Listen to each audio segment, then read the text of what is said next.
Hey, Jess. Hey. Do you want to do the last song on 7 years ago? But we already did Up and Up.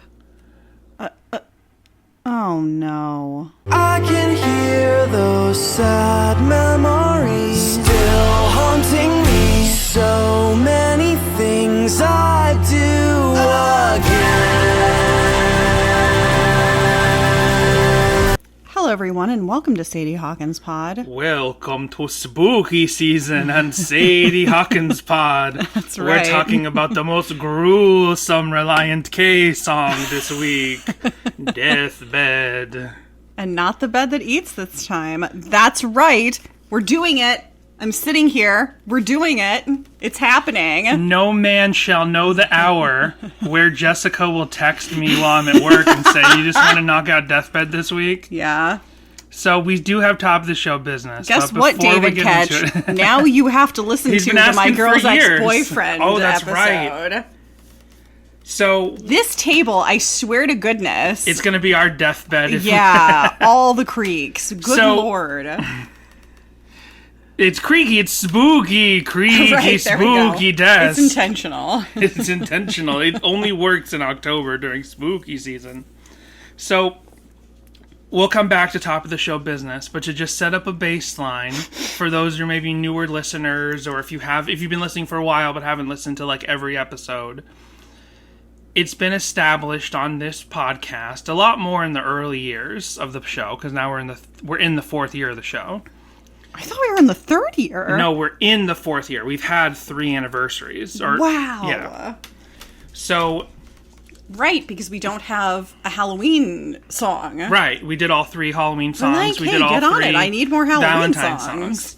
Well, what they should do is they should take the 3 Ethan Christmas songs that aren't on Let It Snow, Baby, Let It Reindeer, and they should release that as a makeshift Christmas EP, because they already have 2 other 3-song holiday EPs. Oh, I was like, where are you going with the Halloween theme with this? Well, I'm just mentioning, for a second. That's not a Halloween thing. I'm just saying they should release another holiday EP, but it should actually trick everyone, and it's 3 songs that already exist, but you have to go to 'Tis the Season to Goatee, or whatever it's called. Yeah. Anyway, on this show, when we started the show, we made it clear that we don't really listen to the song Deathbed because it's a huge trigger for Jessica. Like I don't want to talk too much about it because I don't want to literally trigger her. I don't want to, the vicarious balance we have of maintaining this episode, it's just too much. We even talked about it with John Schneck when he was on our show years ago, how he said that was his favorite song to play live. And then we talked to him about it right there in the interview and said how, like, it's too much for you. Mm-hmm. So we'll get into, the whys of that. But basically what happened was all the way back, this is episode 161. All the way back in episode 70, like almost 90 episodes ago. That's so long ago. 90 weeks ago, we did what was intended to be part 1 of our Deathbed episode. Well, you did. I had nothing to do with it. Right. We, meaning us as an enterprise, did... We a spooky Hawkins pod. What we did was, episode 70, it's me and 5 friends, 4 listeners, and 1 person who doesn't listen to our show, who likes that song but isn't a Relient K fan.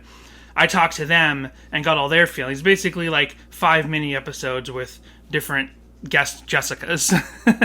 And then the intention was to come back and do, the whole, like, you just like a episode where it's just your deep dive, and me doing the covers and the YouTube videos and stuff. But because you don't really want to talk about this song, and it was 2020 and it was COVID, so we're like, we'll give it some time, we'll come back to it, we'll do Deathbed Part 2. I'm not even calling this Deathbed Part 2 anymore. This is just the regular Deathbed episode. I don't even know if I'm going to put, Deathbed again, like when we've redone episodes. Right. I think I'm just going to call this the canonical Sadie Hawkins Pod Deathbed episode. It just took years of Jessica, like, us not wanting to do the song because it's too triggering for her. And then the other day, she's like, are you ready to do it? Let's just do it. Let's get it knocked out. I haven't been in a good place mentally. I'm still not in the best place mentally to talk about this. This is still a huge anxiety for me.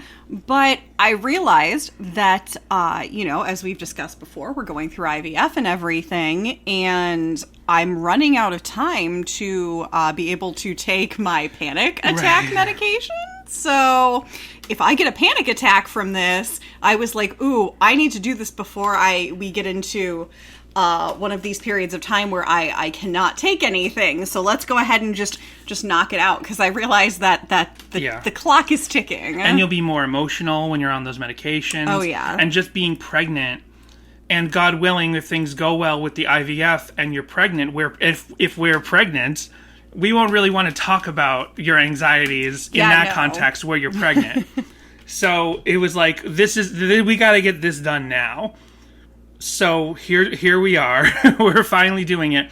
And I think I've listened to this song more. Mother mortality rate is still like the same as the 1800s, folks. Like we've gone backwards. It's bad. Like wow. I already have that anxiety to deal with. Right. So I don't even remember what I was going to say before you dropped that little tidbit. Here you go, a little factoid for you. So we'll get into all that in a minute. It was safer to have kids when we were born in the 80s than it is now. Frightening. Why is that? I don't know. I'm not a medical expert, but frightening. Spooky, almost, for spooky season. So here is we have 3 voicemails. This one is from David Park. Oh, wait. Before we get into that... Cool. I almost called to leave a voicemail because I had a few things that came up while I was editing where I was like, Danny, I could answer these questions for you about this song, and I just don't know why I didn't. Last week, Sloop John B. Yes. So when he says captain ashore, he doesn't mean the captain is on the shore. I think he's calling for the captain to go ashore. Call the captain ashore. Let me go home. Like, I never had to, knock on wood.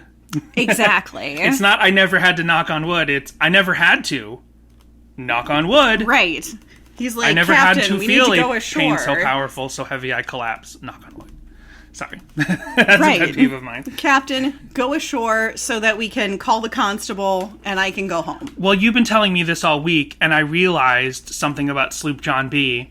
is that despite being called, and I touched on this a little, but despite being called in full the wreck of the Sloop John B, they never actually detail the wreck in the song. Right. Right? It's really more of like, here's a commemorative story about the Sloop John B, because in the Bahamas at some point in the 19th century or 18th century, everyone got real excited when the Sloop John B was found. It's like... I think it was in the 1920s.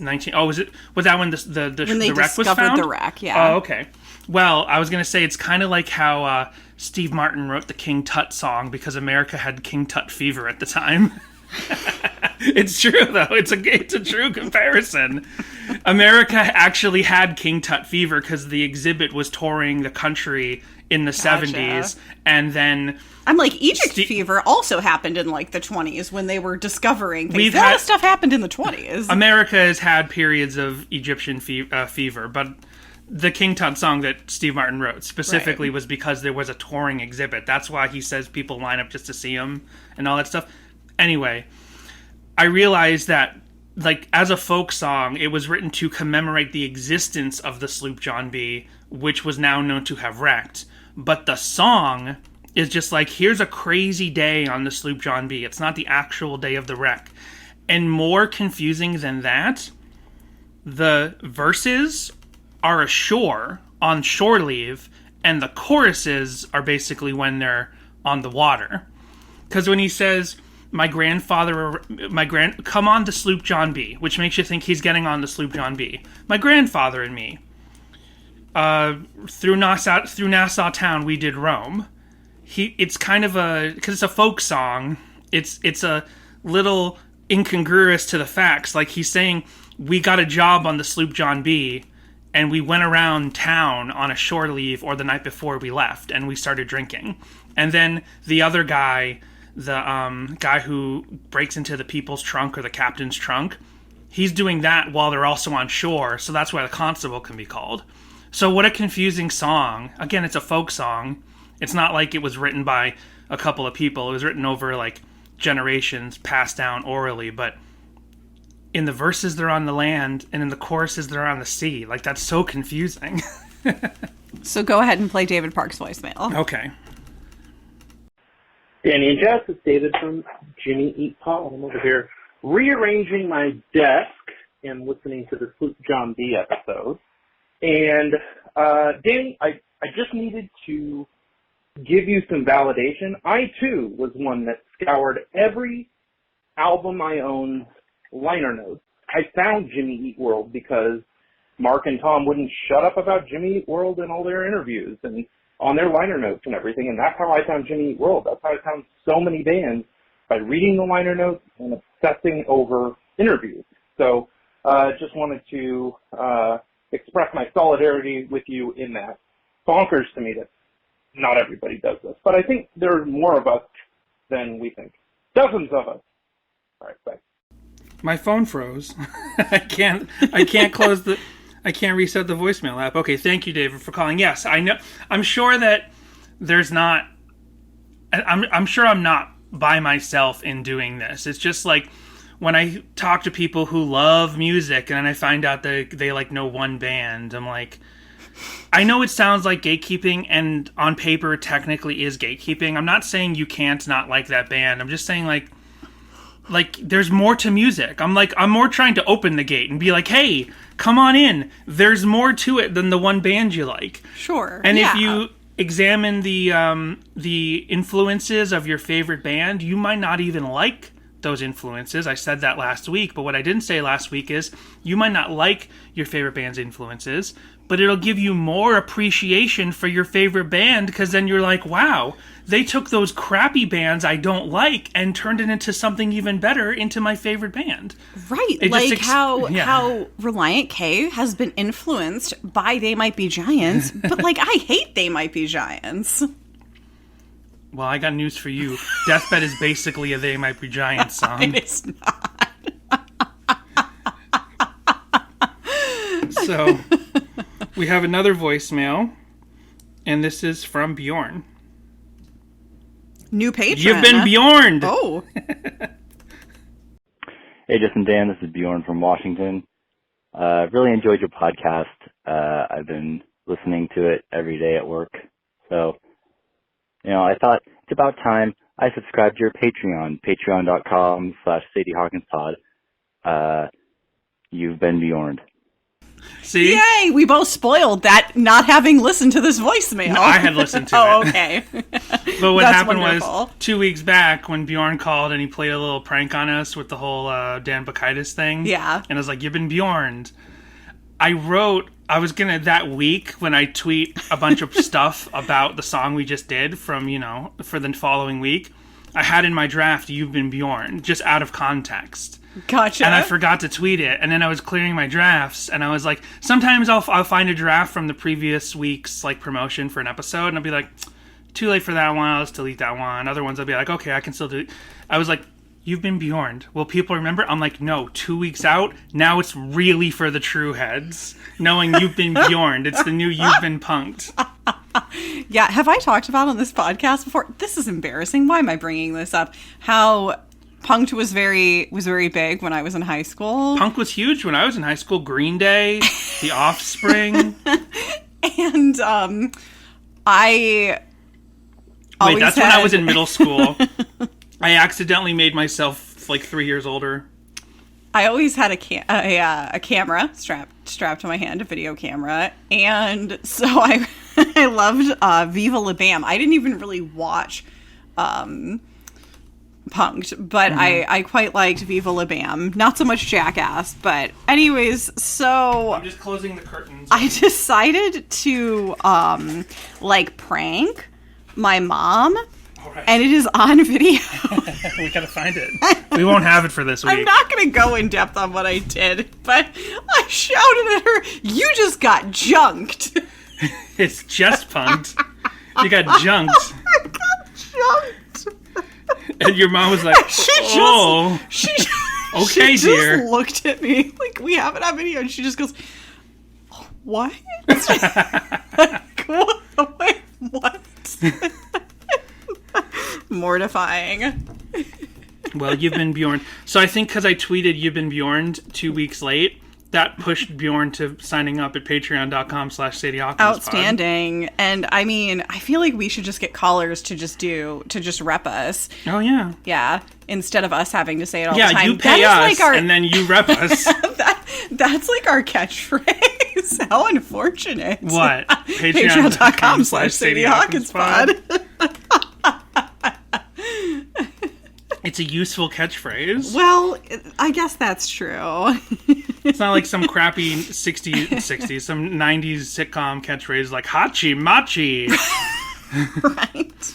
I want some slightly effeminate, like, child on a 90s sitcom who's like, Patreon.com/Sadie Hawkins pod.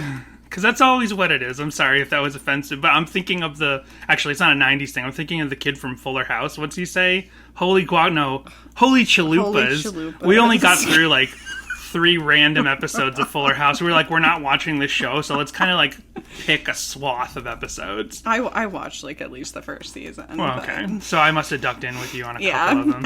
But I was like, that kid is so sassy. He's just like, holy chalupas. It feels like they used an AI generator, make up a 90s catchphrase, and then the audience pretends they love it. There's no holy chalupas t-shirts out there. There's no Fuller House that merchandise. You know of. So we have 2 more voicemails, and these are from our new listener, Samantha, who is also, again, not our previous Samantha, who's more of a Sam. Who writes songs. That's right. Hey guys, this is Samantha calling again. And I called because I didn't realize that the next episode was going to be about Sloop John B. I don't think you guys announced the songs before the end of the episode. But I was singing Sloop John B to myself all day.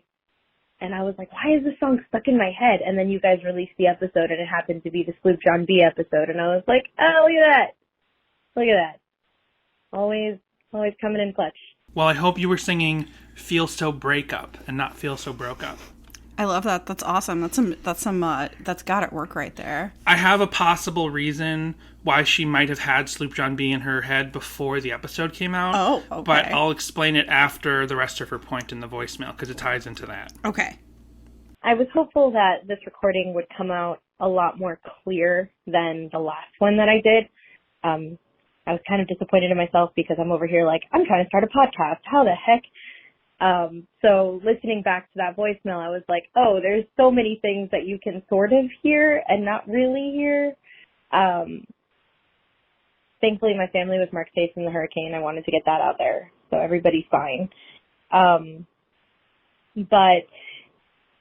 there's just so many other things that I am very excited to talk to you guys about, and like my journey in my life with Relient K and their music and everything that's going on. A lot of the things that you guys mention on episodes, I'm always like, I find myself yelling back like, oh, but I have something to add to that. And I just find it very interesting. I don't know if you guys have paid attention to the Sadie Hawkins pod discussion boards on your Facebook page, but I have been pretty active on them.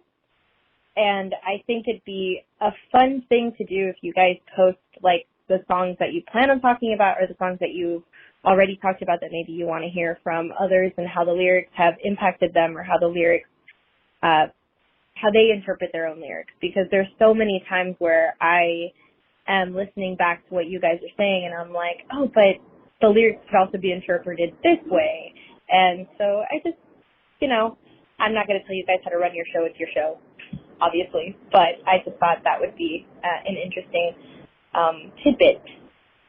And yeah, there's too much to say in a single recording. So I thank you guys again, and I hope you have a great day. That's a great idea, because we are running out of songs, Relient K. Please write and record some more for us to cover. So she's the first person to really ask this, I feel like, or at least in a long time. But like on the podcast, we used to once in a while say what we were doing next week, but that like you need like planning for us to do that. And the truth is, like 70% of the time, maybe even 80% of the time, we're picking the song the day before we record it. We're just two goofballs with a microphone. Right. And a lot of the time, we're recording the day before or the day of releasing the episode. That happens so much. Danny, stop. No, it makes stop blowing up I our don't spot. think that that's bad. I don't know why a lot of podcasts are like, we record 25 episodes and then we release them over here. Like, that's a good plan, but it's also a good plan to, like, you can record the episode and release it right away. Shout like out, radio this might be a goes podcast. live. Yeah, he records out. He banks episodes. That's cool. That's fine. I'm just saying, like, We tried have that. It did not work. We have a more like when you check in with us on Sadie Hawkins Pod that you're getting up to the minute coverage because we're recording like almost that Unless day in a we lot of told you cases. ahead of time. Right.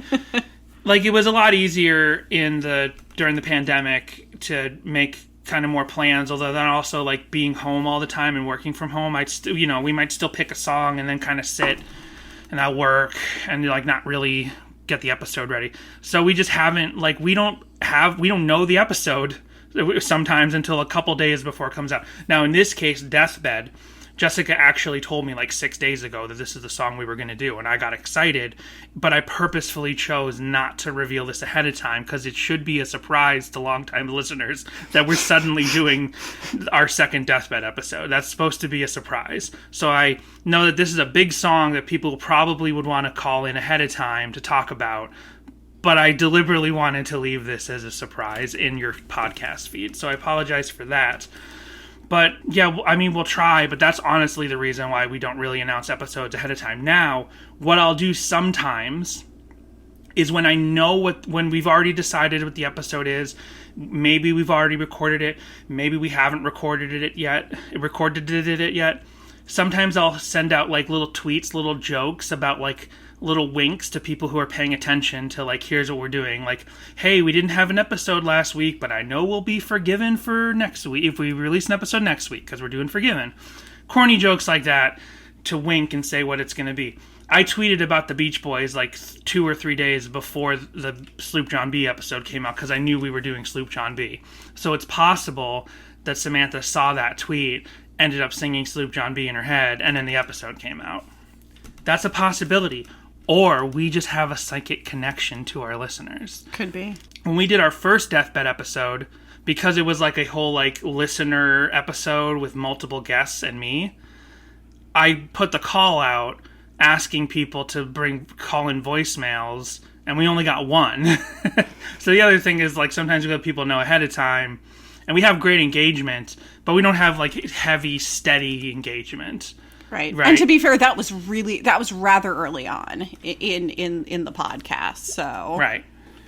And I'm glad that everyone was marked safe. That's good. Yes. Yeah, thank you for checking in. And everyone else who's listening, I hope that you're all also marked safe if you're from Florida or anywhere else that Hurricane Ian went through. I think it went up through Georgia and South Carolina. Mm-hmm. So I realized Hoops lives in Florida. I wasn't even thinking about that. It's one funny. of the guys. It's funny when I was talking to my parents on the phone, being like checking in with them and stuff, and they were like telling me about the storm because we don't have cable, so we don't have access to the Weather Channel or whatever. I can just go on YouTube and see, some updates and stuff. So I'm like, oh, is it going to hit Seaside? My mom was like, no, I think they're going to be fine. They might just get some rain. And I was like, okay, thanks. And I was like, one of the members of Relient K recently moved there. That's why I asked. And she was like, oh, okay. Well, Sanibel, however, which was the place that we used to vacation at when I was a kid, hit really hard, Sanibel Island. Well, Samantha calls back with a 30-second follow-up, which is very important. And then we'll get into the song discussion. I had to call back because I heard Dan call it a cajon. It's a cajon. Like, cajon in Spanish means drawer, and it kind of looks like a drawer. It's an acoustic drum, I know what it is, but, like, it's called a cajon. Please don't call it a cajon. Love you guys. And that's fine. I did not know, because we discovered the existence of the cajon on this podcast over the last three and some odd years. And I had never heard anyone say it out loud until I heard this voicemail. So it's a cajon. I don't understand how it looks like a drawer, but I guess. Yeah, because, it kind of looks also like an apple box. It looks like an apple box, which is a film drawer-esque. thing. Yeah. But I was like, oh, is it called a cajon because you sit your cajones on top of it? I was waiting. I knew where your mind was going, and I was waiting for it. What, did you see I tweeted that? No. See, this is what's nice when you're not on Twitter, is I can spring my tweets on you in real time, and they're fresh to your ears. No, we didn't know that. Like, we didn't know what it was until we started doing this podcast, and so many covers use it. And then we went around that time to a couple of churches here in the San Fernando Valley, and like half of them would have a cajon. Like, and I was like, is this the new Christian thing? And then one of the like only Christian bands we got into, newer Christian bands, is, what are they called? I remember, they're Irish.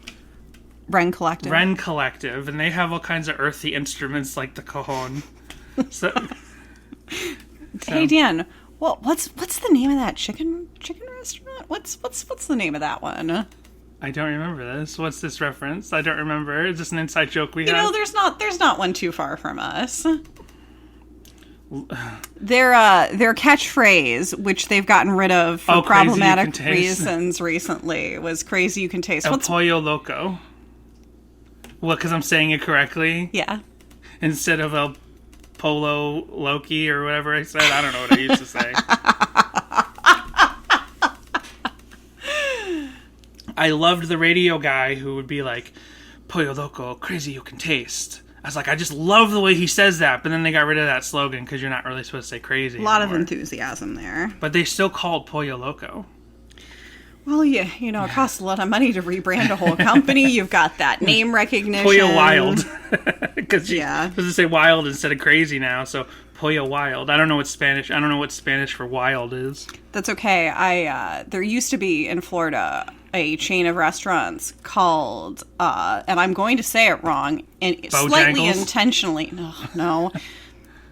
Pollo Tropical, which I called Pollo Tropical, and at one point in time I was dating a gentleman from the Dominican Republic, and he just thought that was hilarious. He thought my pronunciation of that was hilarious, and I've never changed it. Good. Well, anyway. Deathbed. Oh, are we into it now? Okay, now we're done with the voicemails. Alrighty. Deathbed. So this is it. So we're talking about the song Deathbed. So you can go check out episode 70 to hear the first time we did this episode. It was me and a bunch of other people, a bunch of our patrons, and a friend from mine from online who have met in real life. But I tried to listen. I listened to a little of that episode, and then ultimately I decided, no, like, we just got to make this the canonical Sadie Hawkins pod episode. You just want like, to come that's at a special. Fresh. Come at it fresh. I remember one thing that Brady said when we had the segment with Brady that is still fresh in my mind. I've never forgotten that particular part. But so I'll bring that up again when we get to that part of the song. We're going to go over the full lyrics. But the way we're tackling this is I listened to the song. I broke down the song as best as I could, musically, thematically, all that stuff by actually listening to it. Jessica was like, I'll do the episode, but I'm not listening to the song.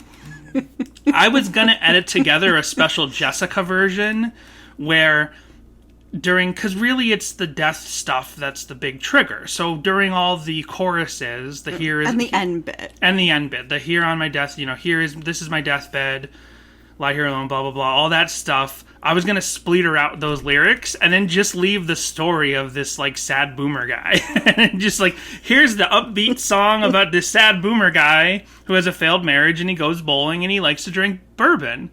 Is he a boomer or is he pre-boomer? He's just a very old boomer, perhaps, I suppose. He's not... Well, I did not figure out that...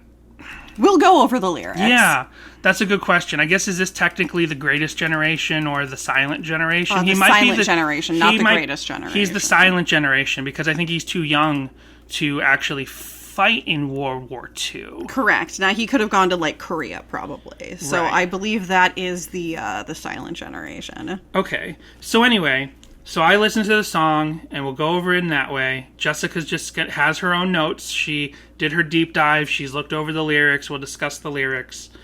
Where do we start? Because this is slightly out of our normal structure, Right. even though we're kind of in the normal structure. I guess I've listened to this song more this week than I think I ever have in my life. You know what? That's where we'll start. My personal relationship to this song, Deathbed. I listened to this song more this week than ever because I basically never listened to this song almost my entire life. We've talked about it before, but 2007 is when we were graduating college. I was not big on keeping up with bands and music and even new albums by bands I liked. So 7 years ago kind of passed me by. I'm like, oh, I know it's out. I think I downloaded the tracks at some point. Which we've talked about for the past 4 weeks in a row, because Right. we did a full month Of 5 Score. of 5 Score. Welcome to the death of 5 Score, the last episode of I think we- our 5 Score saga. Until we come back to the remaining Yes, is what I songs. meant. Yes, we'll go off for a while, do some other things.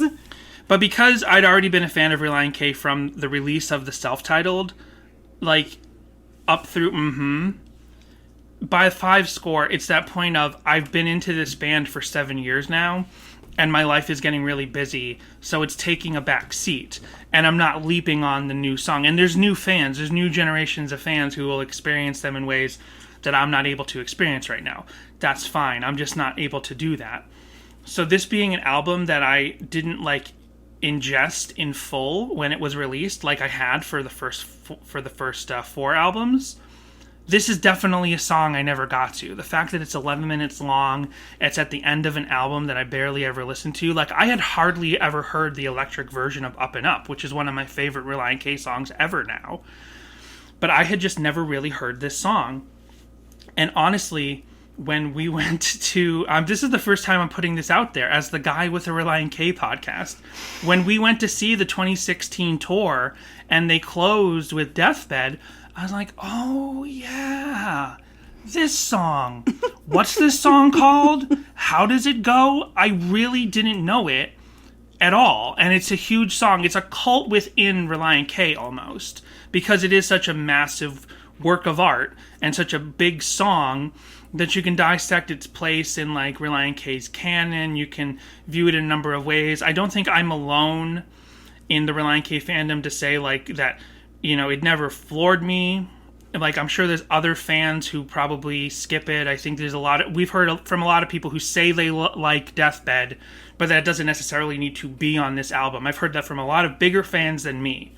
So, and I'm not the biggest fan. I'm just saying bigger fans than me have said that. So I don't need to feel bad about that. But I did feel reticent about it when we started the podcast. I was like, oh no, this is a huge song in the fandom, and I don't really know it.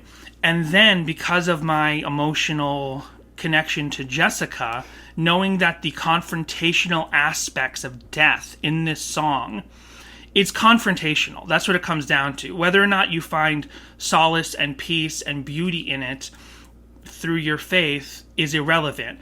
It's directly confronting you with the idea in the way that almost nothing and very few other things that are death-based do. Like, so many other things that deal with death are kind of fanciful. Like, you end up in a fantasy land, the afterlife, it's a fantasy land. And horror movies, like, people are horribly murdered, but you know it's, like, ridiculous, like, to the lengths in which slasher movies happen. But this is, like, it feels so confrontational, and, like, it's really, like, he's trying to give you a real approximation of this feeling that isn't natural to want to feel. So it's difficult for Jessica to want to experience a song like that. And because my heart is with Jessica, I kind of don't listen. I wouldn't listen to it either. But I listened to it so much this week that I kind of desensitized myself to those aspects of it. And I was finally able to really just enjoy it as a song and unpack it. And I'm saying all this, that last point is that when I did episode 70, I had barely unpacked the song in the way I should have before doing a podcast, because that's the length to which my relationship to this song was kind of hindered. Yeah, I mean, I'm the same with Streetlight Manifesto and you know, you hate Streetlight Manifesto. You're like, no, they're overrated. They're like, whatever. And I'm like, yes, that's right. That is a very overrated ska band. We don't like them and have never listened to them because of it. But yeah, like you were saying. How about the Taylor Swift thing? You were like, oh, Taylor Swift. She's such a mean girl and all that stuff. She's so like up on herself, and I don't like her. And all her country music, she's so twangy, and it's just silly. And then all of a sudden, Jessica becomes a big Swiftie, and I'm like, I thought we were an anti-Taylor Swift house. I've been anti-Taylor Swift my whole life for you, and then suddenly you just turned tail. And I don't even hate Streetlight Manifesto anymore. I thought they were overrated when they got big in the mid 2000s, but now I've turned in a different way because at the time, no one else really agreed with me. Everyone loved Streetlight Manifesto so much. But now, with the internet being wider, there's a lot of people who don't like Streetlight Manifesto, but they attack them as not a ska band. And I'm like, well, they are a ska band. They play ska in a different way, but they're still technically ska when you dissect it. So now I find myself sticking up for Streetlight Manifesto, even though I don't enjoy Tom Kalonsky, I don't know how to pronounce his last name. I don't enjoy his vocal melodies, basically. That's the problem. Like, musically, they're fine. They're like a jazz band, but his vocal melodies and his lyrics are just so overloaded to the point of, like, is this really the most important thing about your music? You just gotta load every single syllable. Like, it's just, you can't just let anything breathe. Your message is so important. Look at us both growing in our musical tastes. I'm a huge fan of the song Deathbed now. I put it on the vinyl and I dance around the house to it. Right. This is a huge fan favorite. It's on the fan curated vinyl. Anyone we've ever spoken to, I feel like, has said this is one of their favorite, if not their favorite, Relient K song. And I know that, as you said, this song has helped a lot of people come to terms with death and loss, and I think that's great, and it's wonderful, and I'm jealous, to be perfectly honest, because it's always been my biggest anxiety, even as a kid. Like, my entire life. I've had anxiety my whole life. And honestly, I'm not sure I've ever gotten a good night's sleep. You can look at pictures of me as a child, and I have bags under my eyes. Mm-hmm. Like, I am the oldest looking 9-year-old in pictures, I swear. You're an old soul. I look younger now, I think. Like, because a lot of my anxiety comes out at night. When I force my brain to try and slow down, and even the idea of sleep and where our minds go when we're resting gives me anxiety, and so I will psych myself out and just stay up. Well, we know until I absolutely pass out. Right. We know from Doctor Strange in the Multiverse of Madness that our minds go into the minds of other versions of ourselves around the multiverse. Right. Did that give you anxiety in that movie? I remember.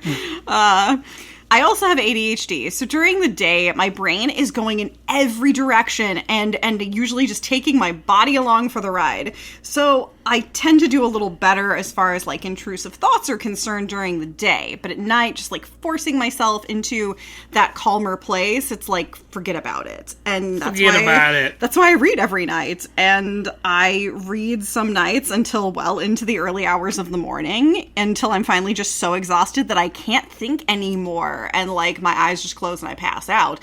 It's not a great system. I've been slowly trying to approach that and fix it, but it still takes time. And I fall into those old anxious habits. And yeah, I mean, I because I have ADHD, it's really hard to meditate. It's something that I've been trying to work on more, especially Sounds like you recently. Need prayer. I do. Do I ever? But yeah, so that's why this has always been a little bit of a difficult song for me. And yeah, it's just a massively popular song. I came across blog after blog after blog that, like, this episode could go on for 3+ hours if I touched on every single one. And I don't mean a podcast episode. We could do a podcast show, like a series about this. We could do Deathbed Hawkins Pod, and we could do 50 episodes unpacking this song. And I mean, just so many people, and it's most people just posting the lyrics and, like, maybe a short blurb, maybe a sentence, a paragraph if you're lucky. I clicked into all of them today, and so I just selected a few where they actually go into it a little bit more instead of just mentioning it and then reposting the lyrics. I'll also say that, like, given my very limited relationship to this song, it always daunted me as a thing to really fully unpack in a podcast format. That's part of the reason why I took 5 guests to like try to get into it. But the more I listened to it this week, the smaller it got. Not like, oh, this song's getting small. I just mean the more manageable it felt. Like, every time you start an 11-minute track, you know, you're like, I'm not going to remember minute 4 by the time I get to minute 9. You know what I mean? But everybody the more I shouts listen for to it, Freebird at a concert, but nobody actually wants to well, hear that's a good it. example. Is like, I had a period because of Guitar Hero, to be honest, like where I got really into the song Freebird. I had it on my iPod. I listened to it dozens of times, and like I was able to metastasize that song better. I just never gave myself the chance to get there with Deathbed, but I listened to it so much this week that it didn't feel so hugely daunting. And I realized that there's things you can focus on for at least just this episode to talk about it. And there is so much going on in this song that you can almost ignore the death parts of it, even though that is the theme of the song. That's the point. That is the impetus for him wanting to write, for Thiessen to want to write this song. You could almost just focus on the life story of the character in the song. Because for anyone who, I know we have a couple listeners who only listen to this because we're the hosts, they're our friends. This is a 11-minute song. Let's just get the baseline for that. This is an 11-minute song. And it's a story song. It's an 11-minute story song about this guy who was raised in the 40s. And it's just kind of about his sad life. It's not the saddest life. It is depressing. It's depressing. Everything about this song is depressing. And it's funny because I love a great story song.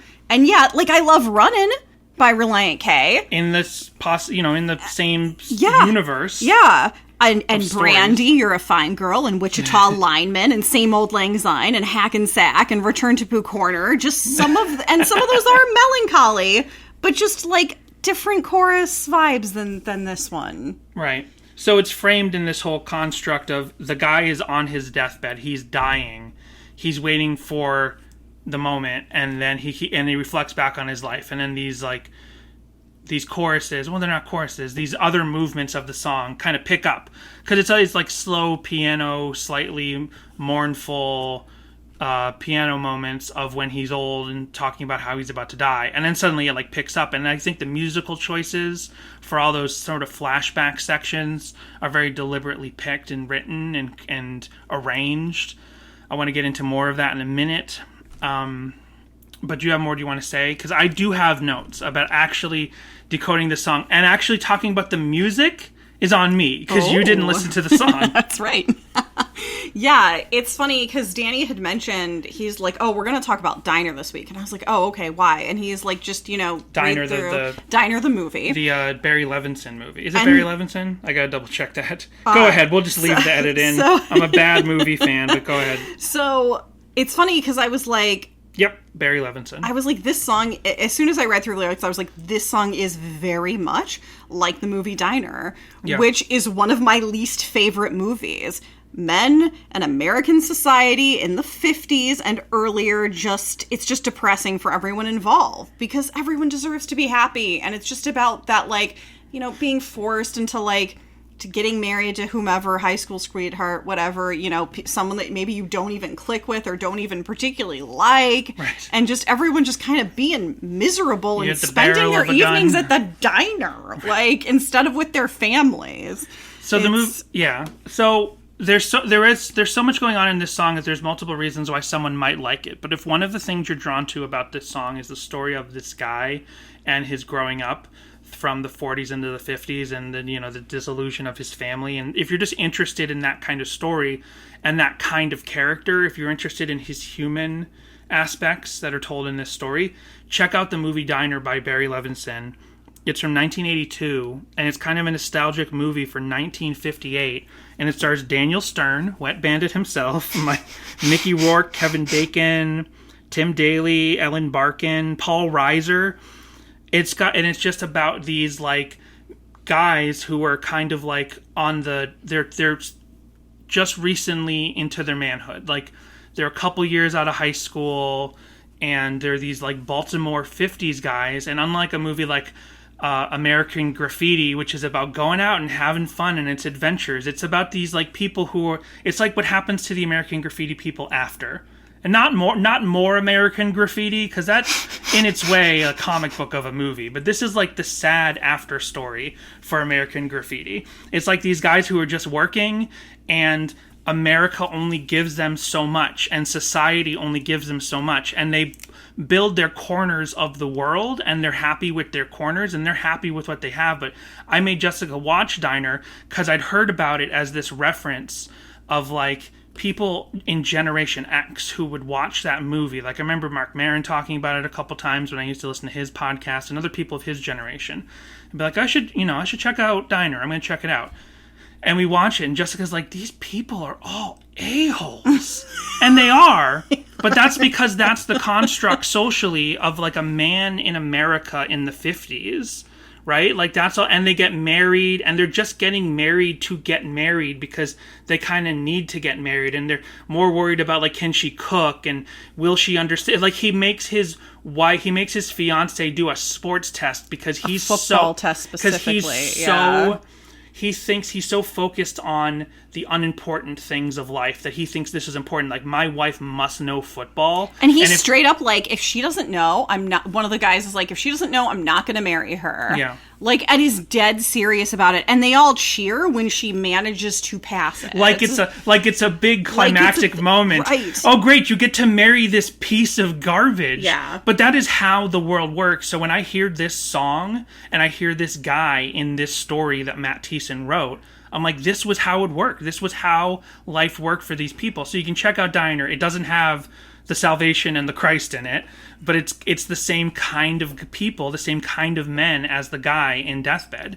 And when I listen to Deathbed, this is obviously a song about salvation, grace, forgiveness, and all of that stuff. Like, every song Relient K ever wrote about salvation, grace, forgiveness, it's all in here because it's wrapped in this thing of like, here's the ultimate point in the Christian faith of why you need those things. Because like the end point, you will be saved and you'll be okay, right? Like you will go to heaven. Like that's the ultimate point of it. And I'm only using as much language as I feel is necessary so I don't trigger Jessica. I'm sure it's too late. Back to Diner, I always joke that Danny is like the Daniel Stern character because the Daniel Stern character is obsessed with music.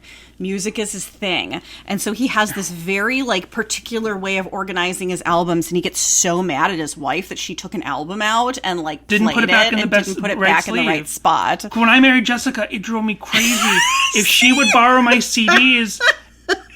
And then I like find the case in the car and be like, where's the CD? It's not even in the CD player.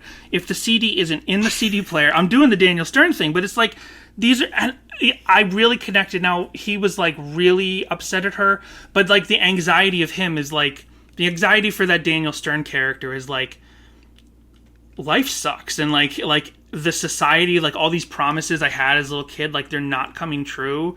And in this moment, I'm taking this out on Daniel Stern's character's taking it out on his wife, because this music is one of the few escapes he has from this otherwise grim existence as a part of the silent generation in America in the 50s. His poor wife just wanted to listen to a record. Right. And he's like, but this is really... He blows up at her because he was just wrong. Wanted to listen to a record. But you can see, but I think it ties back to this song of Daniel Stern's character has all this pain and anxiety because the structure of the world around him is built to beat him down. And I think that's what also exists in this song, Deathbed, in the flashback scenes.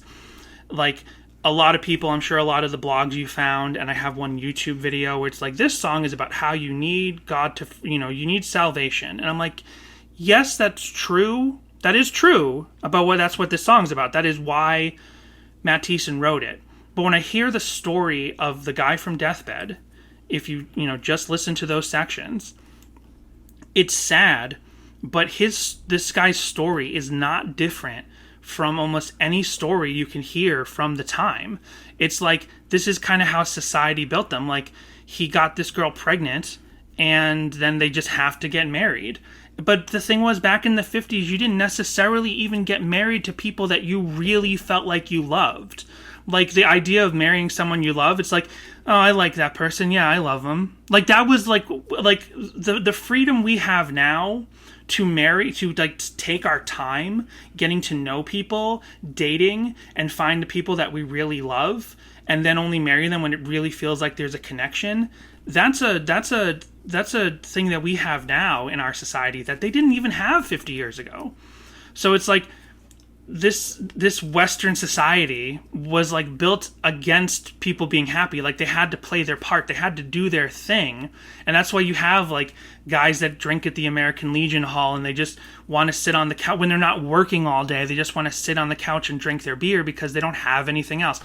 I'm not even trying to side with this guy, but I'm just saying, like, it's not like this is a story about a guy who, you know, like, beat what he might have, like, it might be in the implied story, but it's not like he beat his wife or cheated on her or went to prostitutes or, like, did cocaine or, like, was a criminal, or it's not one of those heavy-handed stories of sin. This is just, like, the benign, everyday, like, sad life, empty life that all of us exhibit. And I think that that's one of the really beautiful things about it, is that even take a song like What Can I Do? And when we did this, you know, it's a very deep cut, if you didn't hear the episode, about, like, these evils of human trafficking that happen and how that can shut down your brain and it can question your faith to hear that all these horrible things are happening. Now, most Christian bands would write a really heavy-handed song about how we have to keep faith in the face of all this evil. And that's kind of what Relient K does, but they have the way more pragmatic approach, which is part of Thiessen's, like, writing ability. His hope, his real hope, his practical hope is to say, okay, all this really evil stuff is happening in the world, but what can I do? I don't know what to do. And he doesn't really offer the answer in that song. So here in Deathbed, it's a similar thing. Like, yes, the Deathbed guy prays to God to save him because he's been having an empty life and he doesn't know what to do. But it's not like the moment he became a born-again Christian, because he becomes a born-again Christian before he's on his deathbed. In the structure of the flashbacks, Jesus comes to him right before he's about to die and says, one night you were sad and you prayed for my salvation. So that happened at some point in his past, like after his wife left him or something. And I actually read something a little different into that than I think you probably did. Well, to me, I was like, he cries out in the night, in his anxiety, like your anxieties, and cries out like, my life sucks, like this sucks, like what is going on, like my wife has left me, like I'm never happy, like my dad like completely screwed me over, like I'm so sad, God, like please bring me home, like embrace me, why aren't you here? And he asks for salvation in that moment.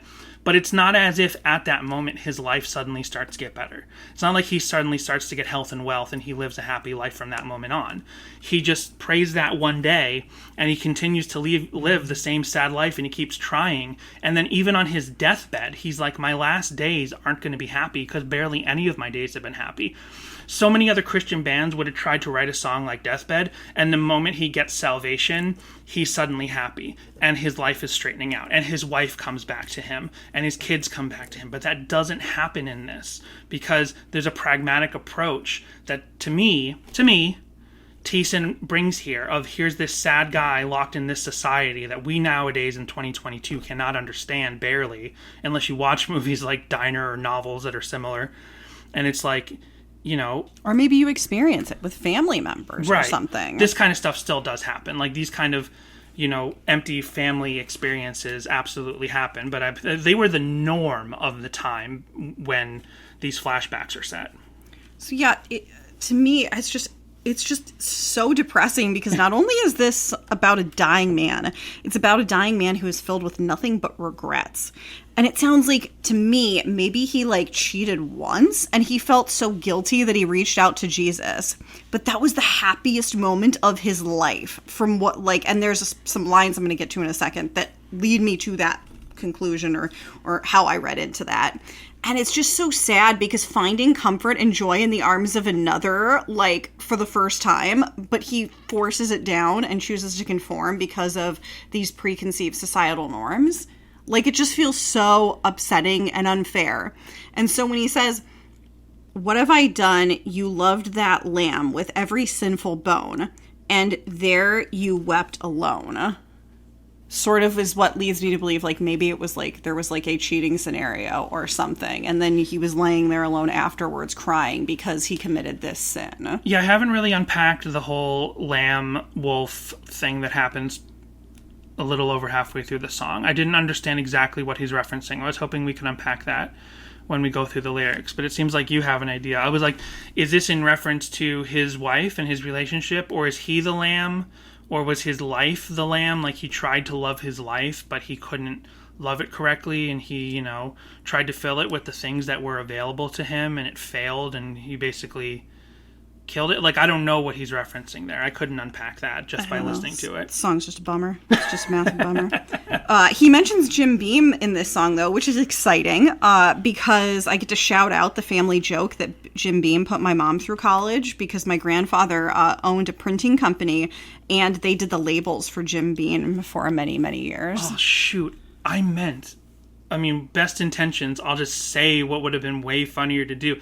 I was going to buy a bottle of Jim Beam and hide it somewhere around the table and be like, here, Jessica, here's your deathbed juice. This is what you need to get through this song. There's one from like 1980, I don't know, 2 or 4, whenever my grandfather retired. Over there, there's a couple tiny bottles. Yeah, we're not going to open that. No. Because it's a plastic bottle from the 80s, and it's definitely going to be poison. Has his name printed on it and everything. It was from his retirement party. And it's had more than the angels share. A thing about bourbon is, like, the longer it sits around, unless it's like a perfectly glass bottle, especially when it's in the barrels, like, natural evaporation happens. So this Jim Beam has been in these plastic bottles that Jessica's granddad, sorry, you just said it, Jessica's granddad got from his retirement party. But over the decades, it's been evaporating. And I'm like, we're never opening this. This is poison in there. There's a whole bunch of them. My mom has even more at home. We have like 6 here. Right. So it's called the angel share when bourbon, like, disappears through evaporation. Evaporation. I'm Squidward. This song's about me. I'm the sad guy. Oh my gosh, I'm going to put a AMV together where Squidward is the deathbed guy. No. So you said you had some stuff musically to talk about. Let's get into that. Well, if you like this song musically, we touched on this with our I Hate Christmas Parties episode. But if you love this song musically, you need to check out the albums by Ben Folds, Rockin' the Suburbs, and Songs for Silverman. This is those albums put together into an 11-minute, like, big worship Christian song. This is Ben Folds' worship. Like, more, like, when we did I Hate Christmas Parties, and I was like, this sounds to me like a Ben Folds song. And then we played that YouTube video on Mark Lee Townsend's YouTube channel where he admitted, like, this I Hate Christmas Parties is inspired by Ben Folds. Well, even more so than that, the piano-ness. I'm just going to pick a bunch of random songs from these two Ben Folds albums.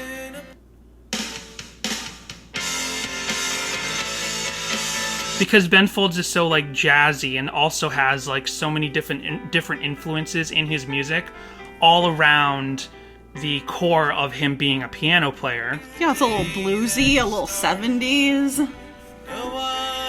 Fred Jones Part 2 is also the life of a sad man kind of coming to an end. He doesn't die, but it's kind of like, I think it's about his retirement or something. There's that song. Okay, this song not so much. That's kind of like a little... Like, listen to this. This sounds like all those flashback movements. This is Losing Lisa. Carrying Kathy. I didn't do my work of, like, picking time codes and saying this song sounds like this and that song sounds like that. More specific Ben Folds fans can do something like that. Oh, we get it. Life sucks and then you die, Daria. I get it. But I really suggest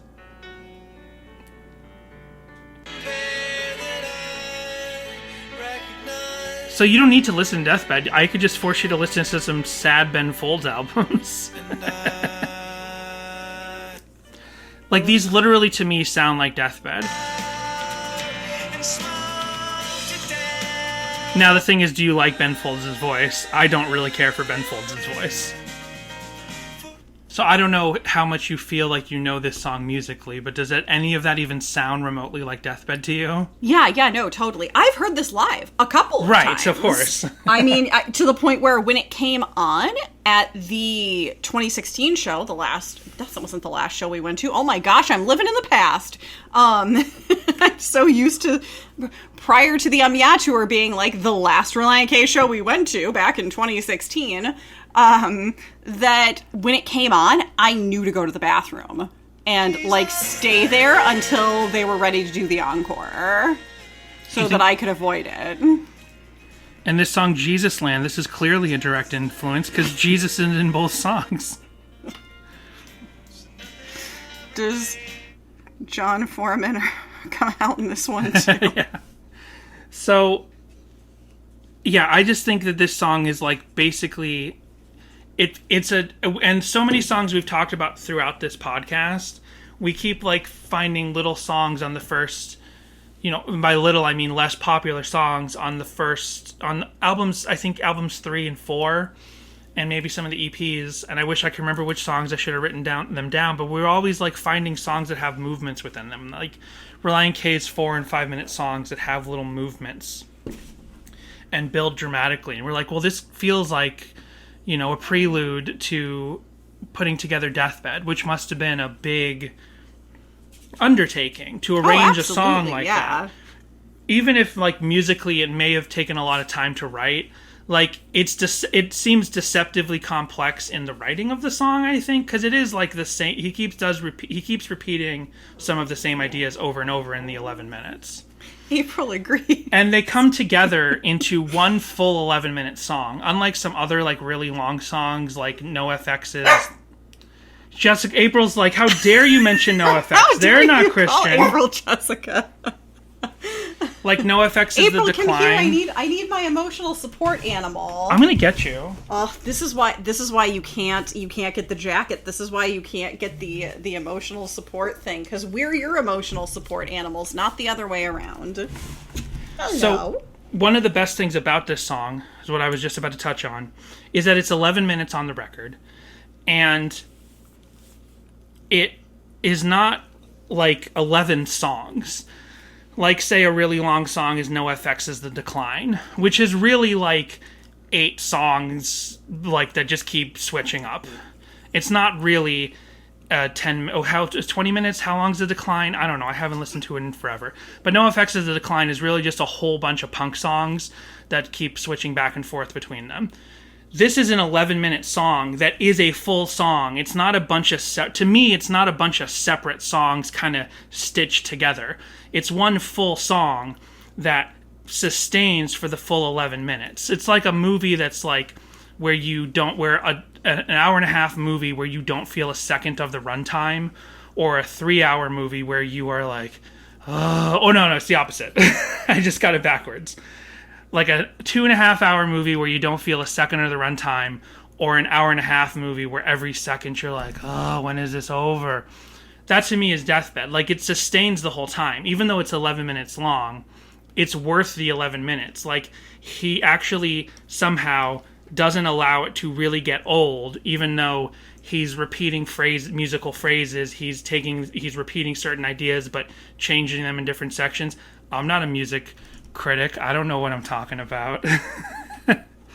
I have lots of other notes. Oh, you remember the opening? Now, you don't listen to the song, but you remember the opening little section is like someone walking in through a door and closing the door, and you hear them walking across the room and all that stuff. Mm-hmm. What do you think's up with that? Did you find anything in your research about that? No, I just assumed it was like in the hospital or something. That's what I assume as well, right? But I think it has a practical purpose for the album runtime, for the album track list. I'm so distracted by April in your lap. You put her here. I know, she won't shut up. Oh, so, what's he says it? Artistically, the whole opening with a quiet door opening and steps across a hall, yeah, it brings to mind, it seems to narratively, thematically function within the song, like in a storytelling sense. but I think it's also a really good palate cleanser after Up and Up, before getting into this whole other thing that was a risk. Like, to make this song and to try to pull it off was a huge risk. And there were times when I would listen to this song and I would feel like certain sections were cheesy. This might be sacrilege to say. There were certain times I listened to it and it got me the whole time. All 11 minutes, I was there the whole time. And other times I would listen to it and be like, oh, that time that part seemed cheesy. Oh, this time that part I rolled my eyes a little bit, or I wanted to roll my eyes and I held back. But it's a big risk. And I feel like when we talk about 7 years ago, how they could have cut this from the track list and they could have put this on like a special EP, and Up and Up could have been the last track. But if you're gonna put this on at the end, you have to have that breathing room. And that happens at the end of Over It, I think, as well, right? Because, you know, where there's the door and like the footsteps and the creaking door, and then it goes into Sahara. Oh. Is that Over It, right? It's not, it happens in a track off Forget Not Slow Down. Now I'm questioning myself. I'm not sure. But then, you know, also Deathbed makes Forget Not Slow Down the album it is, right? Like, he achieved something with this song, and that helped him to, like, function. I think that helped him to create an album's worth of something similar, even though Deathbed is a fictional story. And it's a lot more grandiose thematically. I think, like, the fact that he could achieve this in one 11-minute song might have made the task of writing Forget Not Slow Down as an album a lot easier. So this album would be 40 minutes. The album would be 40 minutes without Deathbed. It's an over 50-minute album with Deathbed. Like, 40 minutes, you got your money's worth right there. But they tossed on this huge song at the end. I got a lot of notes on the lyrics. No one's writing in angrily to be like, hey, iTunes, I bought each of these tracks individually, and now... A couple more things about the music. When he starts singing about the bowling, when he starts singing about, like, how the kids have left him, or they're about to leave him, and the wife's about to leave him, and then he just goes bowling all the time because he's got nothing else in his life. He finds something that kind of makes him happy, bourbon and bowling, and he just does that all the time. The accordion comes in at that point in the song, and there's so much. Also, like, obviously, even though I think the writing and the melody of this song is inspired by Ben Folds, and the piano-ness of this song is inspired by Ben Folds, the production obviously comes from that Brian Wilson side of things. There's so much going on. I can't imagine. It's got to be like 200 tracks on the Pro Tools archive that Markley Townsend probably has. Maybe 500. I don't know how many tracks, because he's like, when he talked about Hey Christmas Party, he's like, this one has like 10 tracks, and that's pretty low for a Relient K song, right? So a song like this has just got to be massive in terms of the timeline on Pro Tools. And there's so many different things, the trumpet and like instruments that I'm not going to be able to suss out. The accordion feels thematically accurate because the accordion, and I know this from They Might Be Giants, and I know this from This Might Be a Podcast that you brought up earlier, the accordion has a place as a working man's instrument and an immigrant's instrument. And a lot of the hate for the accordion stems from hate for other people, for immigrants, because it was a working man's instrument. So for it to be like he's at the bar in this part of the song, he's drinking, or he's at home drinking bourbon from the bottle, and he's going out to bowl with his few male friends in life or whatever, it makes sense to hear accordion because he's a working guy who's been like completely beaten up by life, and this is his few pleasures in life, is bowling. So you hear accordion because he's a working man. And we don't even know, what's this guy's race? Maybe he's an immigrant, and maybe the society has treated him wrong. Maybe. I mean, that is true, yes, but it's also, there are exceptions to that rule, especially probably by the time you're around this time. I know that my grandmother, the wife of the owner of the label making company, played the accordion. And so I think some people just liked it because both of their parents had come over from Bohemia, from the Czech Republic. And, you know, my grandfather did very well for himself. So I think that there are probably exceptions to that rule if you just like the very complex instrument that is the accordion, perhaps.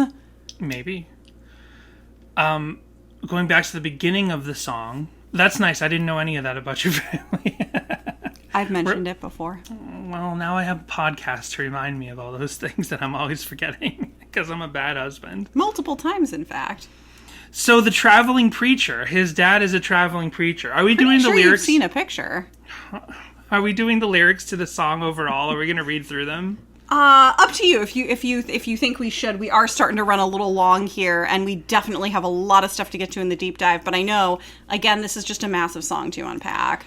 Then let me just talk kind of overall about the lyrics and some of the story. So his dad is a traveling preacher who's out there teaching the words of the teacher, but his mom tells him, like, oh yeah, your dad's like a soldier and he died in war.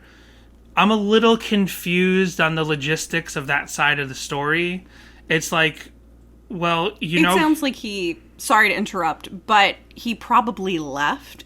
And the thing was that back in the olden days, if you were a single mother, you received a lot of scrutiny. However, if your husband died in war, you were not judged quite as harshly. There were more opportunities for you, for you to move on and such. If you were just a woman who had her husband had just up and left, you were definitely looked down upon in society. But if your husband had gone to war and died in war, then it was like, oh, okay, we understand. Okay. So, referencing a traveling preacher and the fact that he leaves one day to never return implies a lecherousness to his dad, which is a little subversive for a song this penitent and Christian, and certainly a song heavily marketed, heavily accepted in Christian circles. It's like there's this tiny character who's a preacher and he just leaves his family. Now we don't really know any of the details, but he leaves his family and never returns. Maybe he didn't. We know he didn't die in war because we're told that was a lie, but maybe he died somewhere on the road. But like just the trope of a traveling preacher is lecherous. It's like a traveling preacher who they have a bad rap. Lays with the girls in the chorus or whatever, and like does all these things and maybe started another family. They have a bad rap and he never comes back. And then it makes sense to set up this main character and his relationship with God and Christ and the church. Absolutely. To think my father was a preacher and all he ever did was leave us. So why should I believe in his same God? That sets that up. That has to be some of the intention there, because he has the roots, the character has the roots of what Christian faith is supposed to be, and how he's supposed to ask God for forgiveness so that he'll be saved. If he doesn't have those roots in his life, then he doesn't know that, and he can't do that for the last act of the song. But I just find it interesting that you have a preacher, and so many of like the fan YouTube videos, it's like, my dad was a traveling preacher teaching the words of the teacher. And then it's like really nice pictures of Jesus and a preacher. And I'm like, when you put this little slideshow together for the lyrics, you do understand that like that preacher isn't a good guy. Yeah, no, he's one of those, overbearing, like, proto-television evangelist right, types. One of those guys who stands on the soapbox on the street corner and shouts at you that you're going to hell and possibly, all that sort of thing. Yeah, who's very manic in his delivery is more of the implication. Right. So then the main character gets his girlfriend, his lady, pregnant, and they know a month in. I don't think you could know if you were pregnant a month in, because they get pregnant and 8 months later they have their kid. So it's good. It's easy to know you're in love when you're at the end of a barrel of a gun. I'm just like, in the 1940s, like it'd be about 2 months, maybe 6 weeks before they'd really know. Unless she it's misses a period. It could be as simple as that. They could be like, we're forcing you to get married because she missed her period, and if she's not actually pregnant, you can annul it later, or not annul it. Don't you dare annul it. You're married now. But, what else? Another option is that maybe the father was, like one of those tent revivalist kind of guys and knocked his mother up. He was the lead singer of Big Tent Revival? Exactly. Knocked his mother up and moved on to the next town. His mom could have been... Oh, I didn't even think of that. His mom could have been one of the girls he had in a town while he was a traveling preacher. Yeah. She might not have been like his wife. They might not even been married. I don't know if the lyrics say my dad was my mom's husband. He just says my dad was a traveling preacher. He doesn't say my mom's husband was a traveling preacher. Right. Wow. The thing I remember Brady mentioned is when the character is kind of at, it's not even his lowest point, but when he's at one of his loneliest points, having bourbon and bowling to just try to maintain some happiness in his life, take care of his... I don't know, bourbon and bowling sounds like a great Saturday night. It does. But he says how his life had taken a 7-10 split. That was a note of Brady's when I did episode 70, of how, the 7-10 split, it's 2 pins that are as far away as they possibly can be. Not only is it the worst, thing you can achieve in bowling, and that takes a metaphor for his life about how he didn't really succeed at his life. He didn't achieve the things he wanted to achieve, whatever his dreams are. But also, the 7 and the 10, those pins are as far away as they can possibly be from each other, like his relationship with his wife. And his children, since one of them probably ends up in an orphanage at some point, sleeping. Did we figure that out, if that's his son? Runnin'. I don't think we know that. I don't think the dates work out, possibly. I'm not sure. I don't remember now. I was thinking how much fun it would be if earlier in this album, during Faking My Own Suicide, if John Foreman's vocal performance came in as he's Jesus, is you've committed suicide, and it's no, I didn't. It's oh, I thought you were dead, and then he leaves. It's funny. Maybe keep workshopping that one though, Dan. Well, I'll talk about... I'll brush on this, and I'll try not to trigger your specific, anxieties. But just to speak about George Foreman. John Foreman. We have one of his grills under the cabinet. Yeah, we haven't used it in a long time. We have the air fryer now. Yeah. George Foreman needs to come up with an air fryer. John Foreman's part in the song, where he's basically the voice of God or the voice of Christ at, the moments that he comes into heaven, that the main character comes into heaven. Well, in my head, only having a tentative relationship to this song, I always thought, that's the moment that Jesus starts talking in the song. And I'm no, he starts talking a full minute or two before, in the voice of Matt Thiessen singing. Jesus says, one night you prayed to me, and you asked God forgive me, and all that stuff. So Jesus is already there in the song. Christ is already speaking to him. But then it becomes John Foreman's voice at the moment that he's definitely, forgive me, definitely dead. And now he's really there and really meeting Christ. And it becomes John Foreman. I'm definitely doing that on purpose to make you laugh and fight your anxieties. Uh-huh. But then it's interesting how it blends out from John Foreman as the voice of God saying, I'm the way, the truth, and the life, back to Matt Thiessen.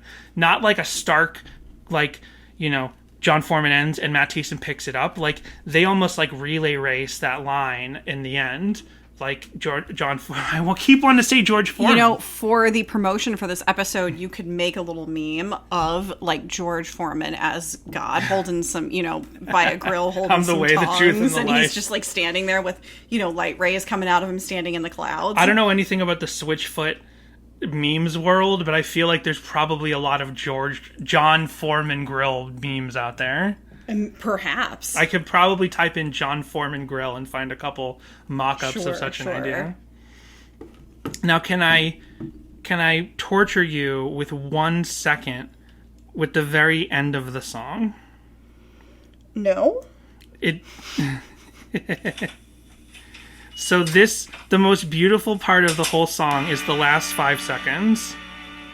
Oh, yeah, that was it. Okay, you don't have to hear it. We're not being triggered. The music isn't triggering you. This part. Ready?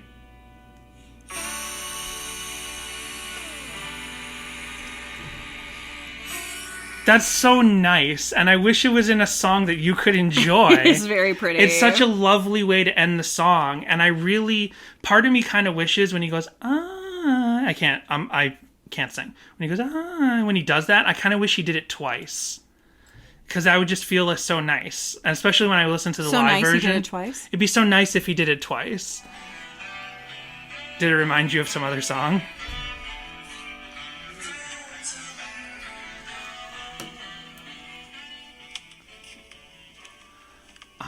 that's right.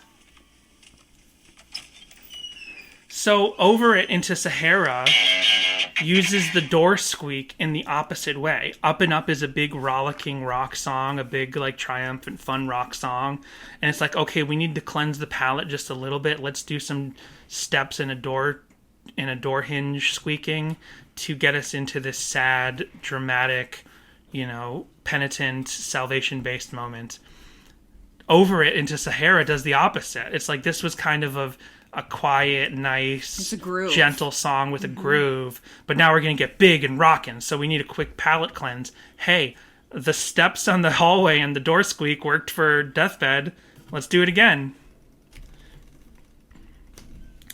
So, do you have any what's your favorite part of the song Deathbed, Jessica? When it finally ends. One lyric I was always confused about is like, they get married on my 21st. I always thought it was March 21st. Because he says my 21st. He means his 21st birthday. Yes. He knocked the girl up when he was 20. And then a month later, he had to get married to her. And his 21st birthday. I mean, that's par for the course of when people got married back then. I mean, still today. I was 23 when we got married. Not knocked up or anything. But, by choice. Yes, because we live in a society now. I was thinking about this as well. A certain sect of the world, a more conservative-minded group, if you will, would be like, oh, divorce rates are so horrible. Divorce rates are up so high. And marriage rates are down so low.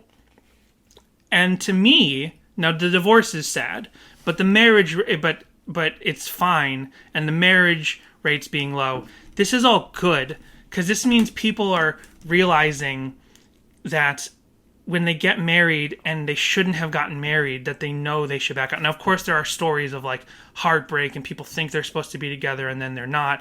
I'm not discrediting any of those individual stories, but the fact that marriage rates are low, that's good, because in a time of the deathbed guy, you got married because you were supposed to get married.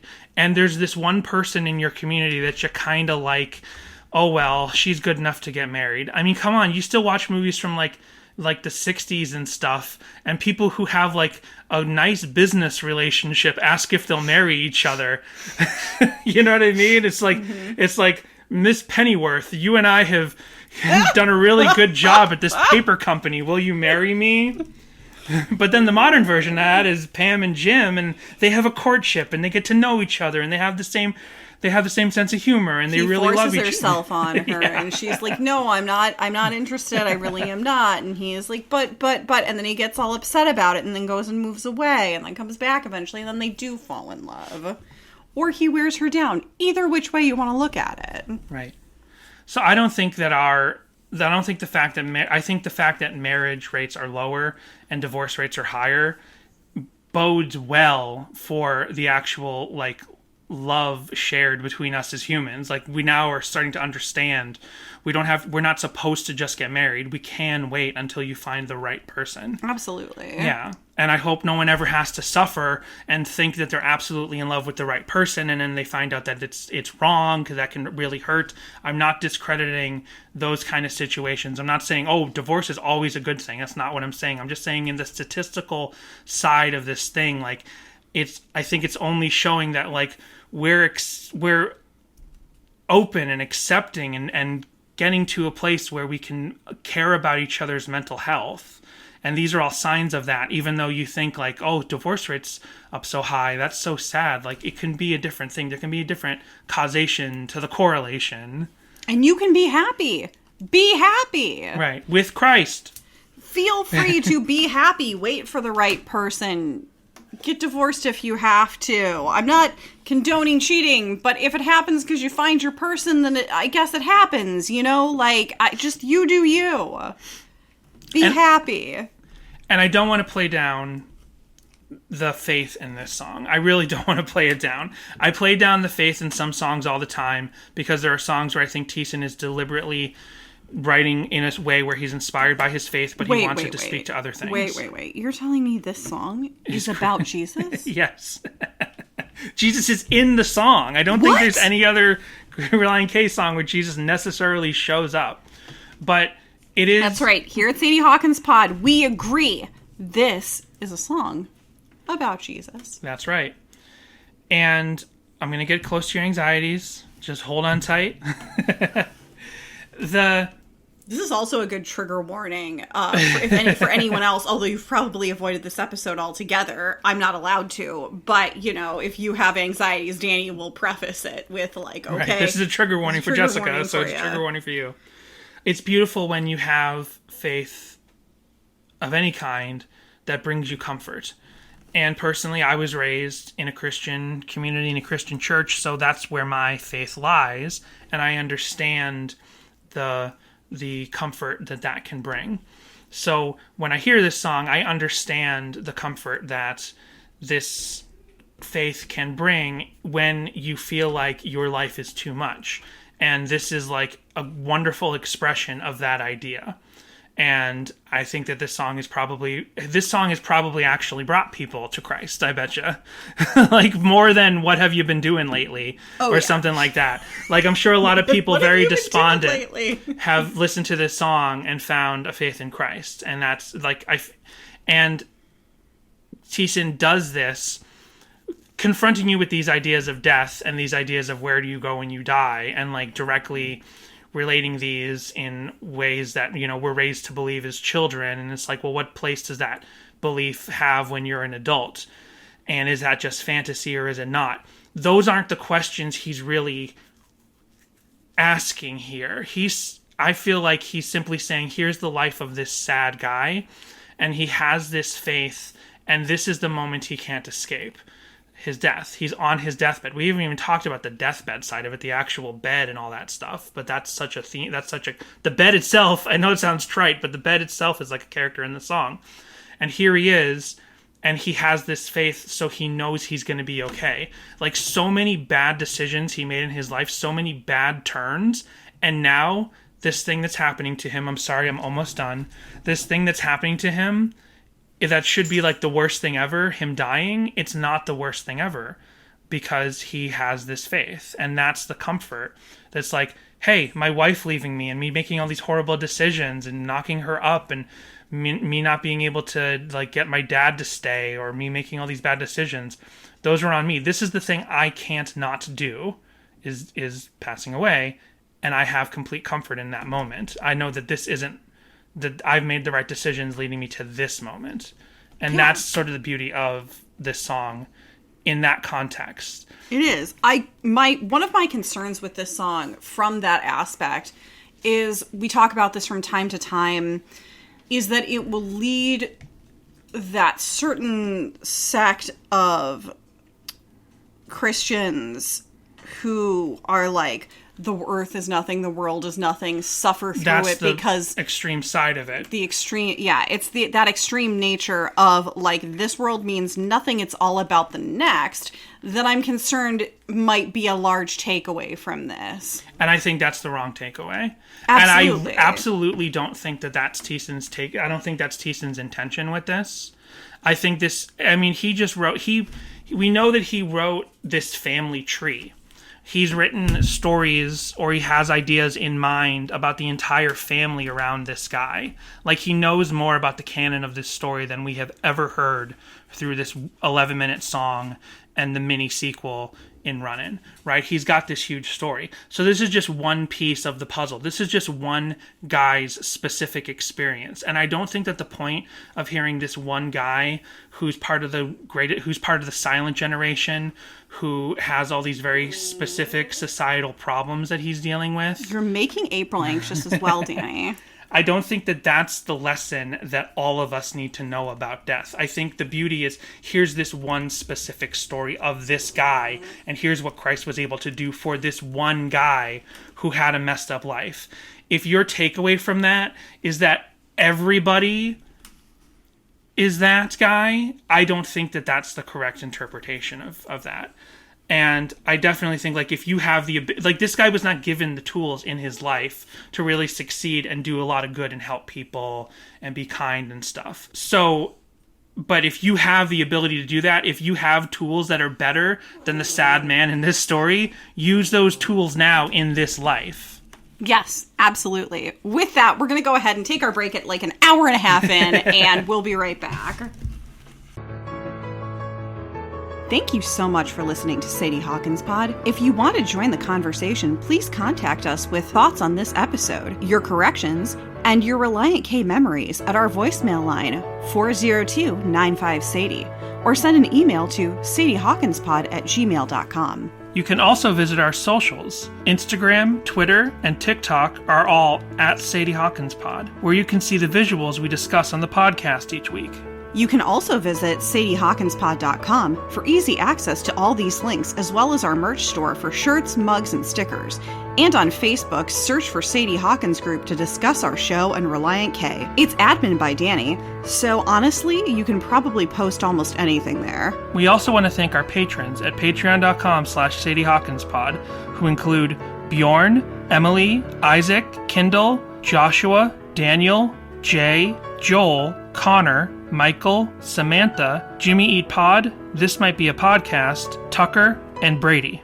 Join our Patreon now for 2 monthly bonus episodes. Unlock dozens of existing bonus eps, including K's for Karaoke songs, every chapter of the complex infrastructure known as the Female Mind Book, stickers, guitar picks, and a special Patreon exclusive shirt when you have donated a lifetime contribution of $60.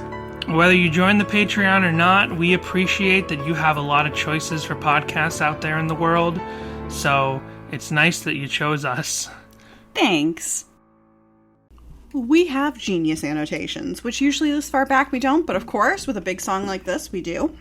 Chorus 1. I can smell the death on the sheets, covering me. I can't believe this is the end. Genius annotation. The writer is trying to show a person's death from his point of view. He is dying and he knows it. The hospital that he is in has given up hope on his living. He will die.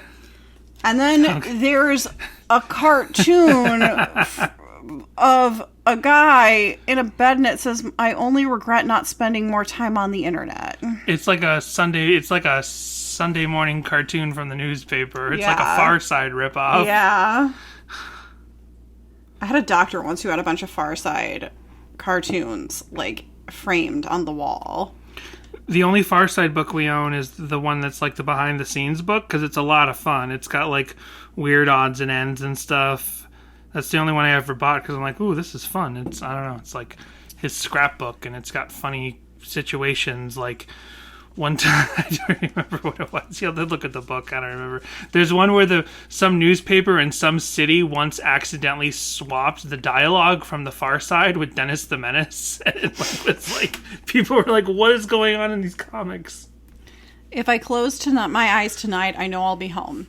Genus annotation. The man, although dying, still has a strong Christian faith. He believes that his God will take him to heaven when he dies. This gives him courage when normally all would seem bleak. Verse 1. The year was 1941. I was 8 years old and far, far too young.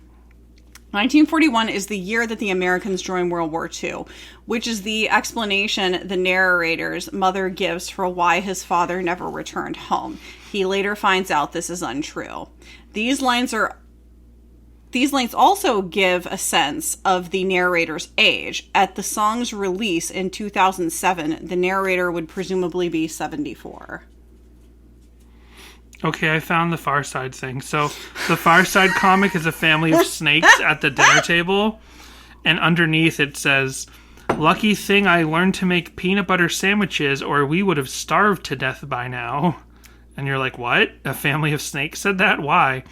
And then the Dennis the Menace comic is Dennis's mom is like too busy gabbing on the phone. So Dennis and his friend walk past eating peanut butter sandwiches. So they're the ones who said that. But instead, Dennis is eating a peanut butter sandwich, and it says, "Oh brother, not hamsters again." So it looks like Dennis the Menace is eating a hamster sandwich, when really it was the snake family from the Far Side. Danny, why would you stab the Grimace on its wedding day? That needs no context. Verse 2, got married on my 21st, 8 months before my wife would give birth. It's easier to be sure you love someone when her father inquires with the barrel of a gun. A typical pregnancy is 9 months, so it's inferred that this was a shotgun wedding. Inferred, yes. A marriage that is arranged very quickly and suddenly because the woman is pregnant. Weddings were called such because of the stereotypical scenario where the father of the pregnant bride-to-be threatens the man to marry his daughter, traditionally with a shotgun. And there's yet another cartoon, though not Far Side or Joe Loves Movies. Loves bad movies. Yeah, it's just a painting of like a shotgun wedding, a very scary look. Almost looks like AI art. It's a little odd, yeah. It's really, really scary. The wife is particularly horrifying. I don't think it's in. Well, it seems like the Genius annotation is saying like it's implied that this. Like I think it was a literal shotgun wedding in the song "Deathbed." From there, it's your typical spiel. Yeah, if life was a highway, I was drunk at the wheel. This is a reference to Life is a Highway. I want to ride it all night long from the Cars 2 soundtrack. I was just about to say the Cars. John Mayer version.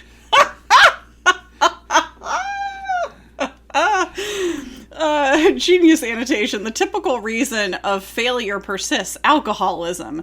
There is a double meaning in these lyrics. His wife was a mess since he had no control of it, and the narrator was an actual alcoholic. Sure.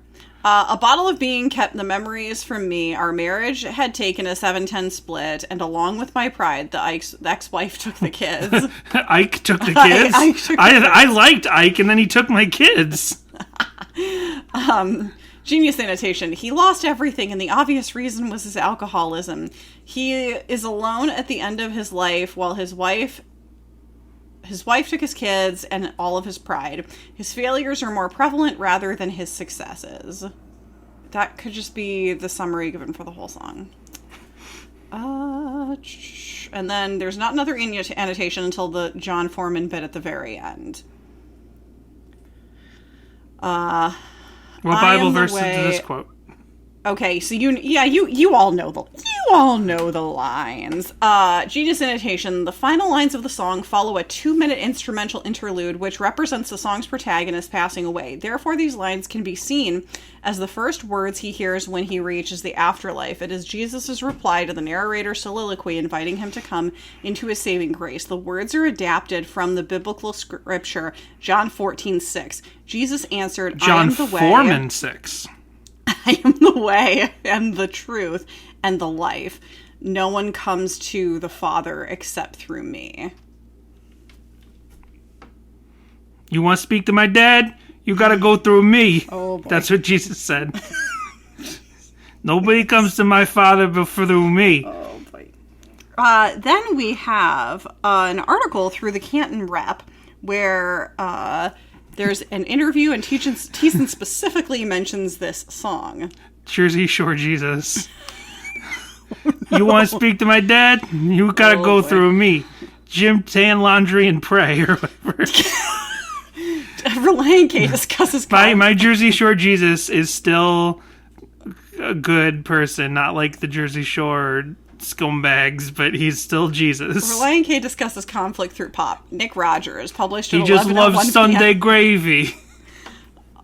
I'll turn water into Sunday gravy. November 7th, 2007. What? Weren't they more into spaghetti? What Sunday macaroni gravy is spaghetti hooligans? sauce. Oh, I was like macaroni Because there's a hooligans is section- what they called it in Japan. That's so right. I'm your macaroni hooligan. They call some portions of Italian Americans call Interesting. spaghetti sauce gravy. I see.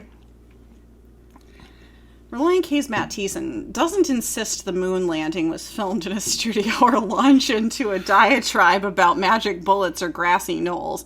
His lyrical suggestion that an Abraham Lincoln impersonator died April 15th, 1865 was just something quote-unquote dumb he needed to fit an album title. It really was the last thing we wrote for the album, Thiessen says, of the opening track off 7 years ago, which twists the Gettysburg Address to reflect 5 albums in the 7 years for the pop-punk band. I remember you reading this article all the way back in episode 5 when we talked about... I didn't care what the lyrics said. But that was years ago, I'm saying. Like, this... Yeah. Skipping forward a bit. Discussing difficult conflicts in 3-minute pop song form, Relient K tries to fill albums with more than just 12 songs about a girl, although on 5 Score there are some of those too. It's a good representation of where I was when I wrote the record, says Thiessen, the band's lead vocalist, guitarist, pianist, and principal songwriter. I was in a mood for some love songs. And in the mood, too, to pen Deathbed, a sonically and spiritually ambitious 11-minute epic about a cancer-riddled man reflecting on his life and, in the end, finding comfort in Christian faith. Not to be a hippie or anything, but life is all about that spiritual sort of aspect, Thiessen says. Nobody knows all the rules. Not to be woke or whatever. Nobody knows all the rules when it comes to that stuff, and it's very gratifying to sing something from your soul on stage. We're not prolific by any means, but it's way more interesting. Deathbed is a sacred exception for a band whose universally interpretable lyrics, along with a punchy sound primed for the top 40 radio, That's kind of what I was saying. Helped a crossover to secular audiences. Relient K is on Capitol Records, but keeps Christian presence and distribution through its initial label, Goatee Records. Thiessen credits bands like POD, they're basically the same label, we learned, and tour partner Switchfoot with showing that Christian artists didn't have to be perceived as minor league music makers. And then it just goes on and on. I just wanted to read the bit about Deathbed. You didn't have to. It's basically what I said. I'm kidding. Of course you should read it.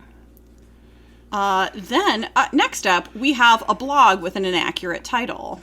Deathbed by Relient K, an epic that was ignored. Do you think at the Last Supper they had that gabagool?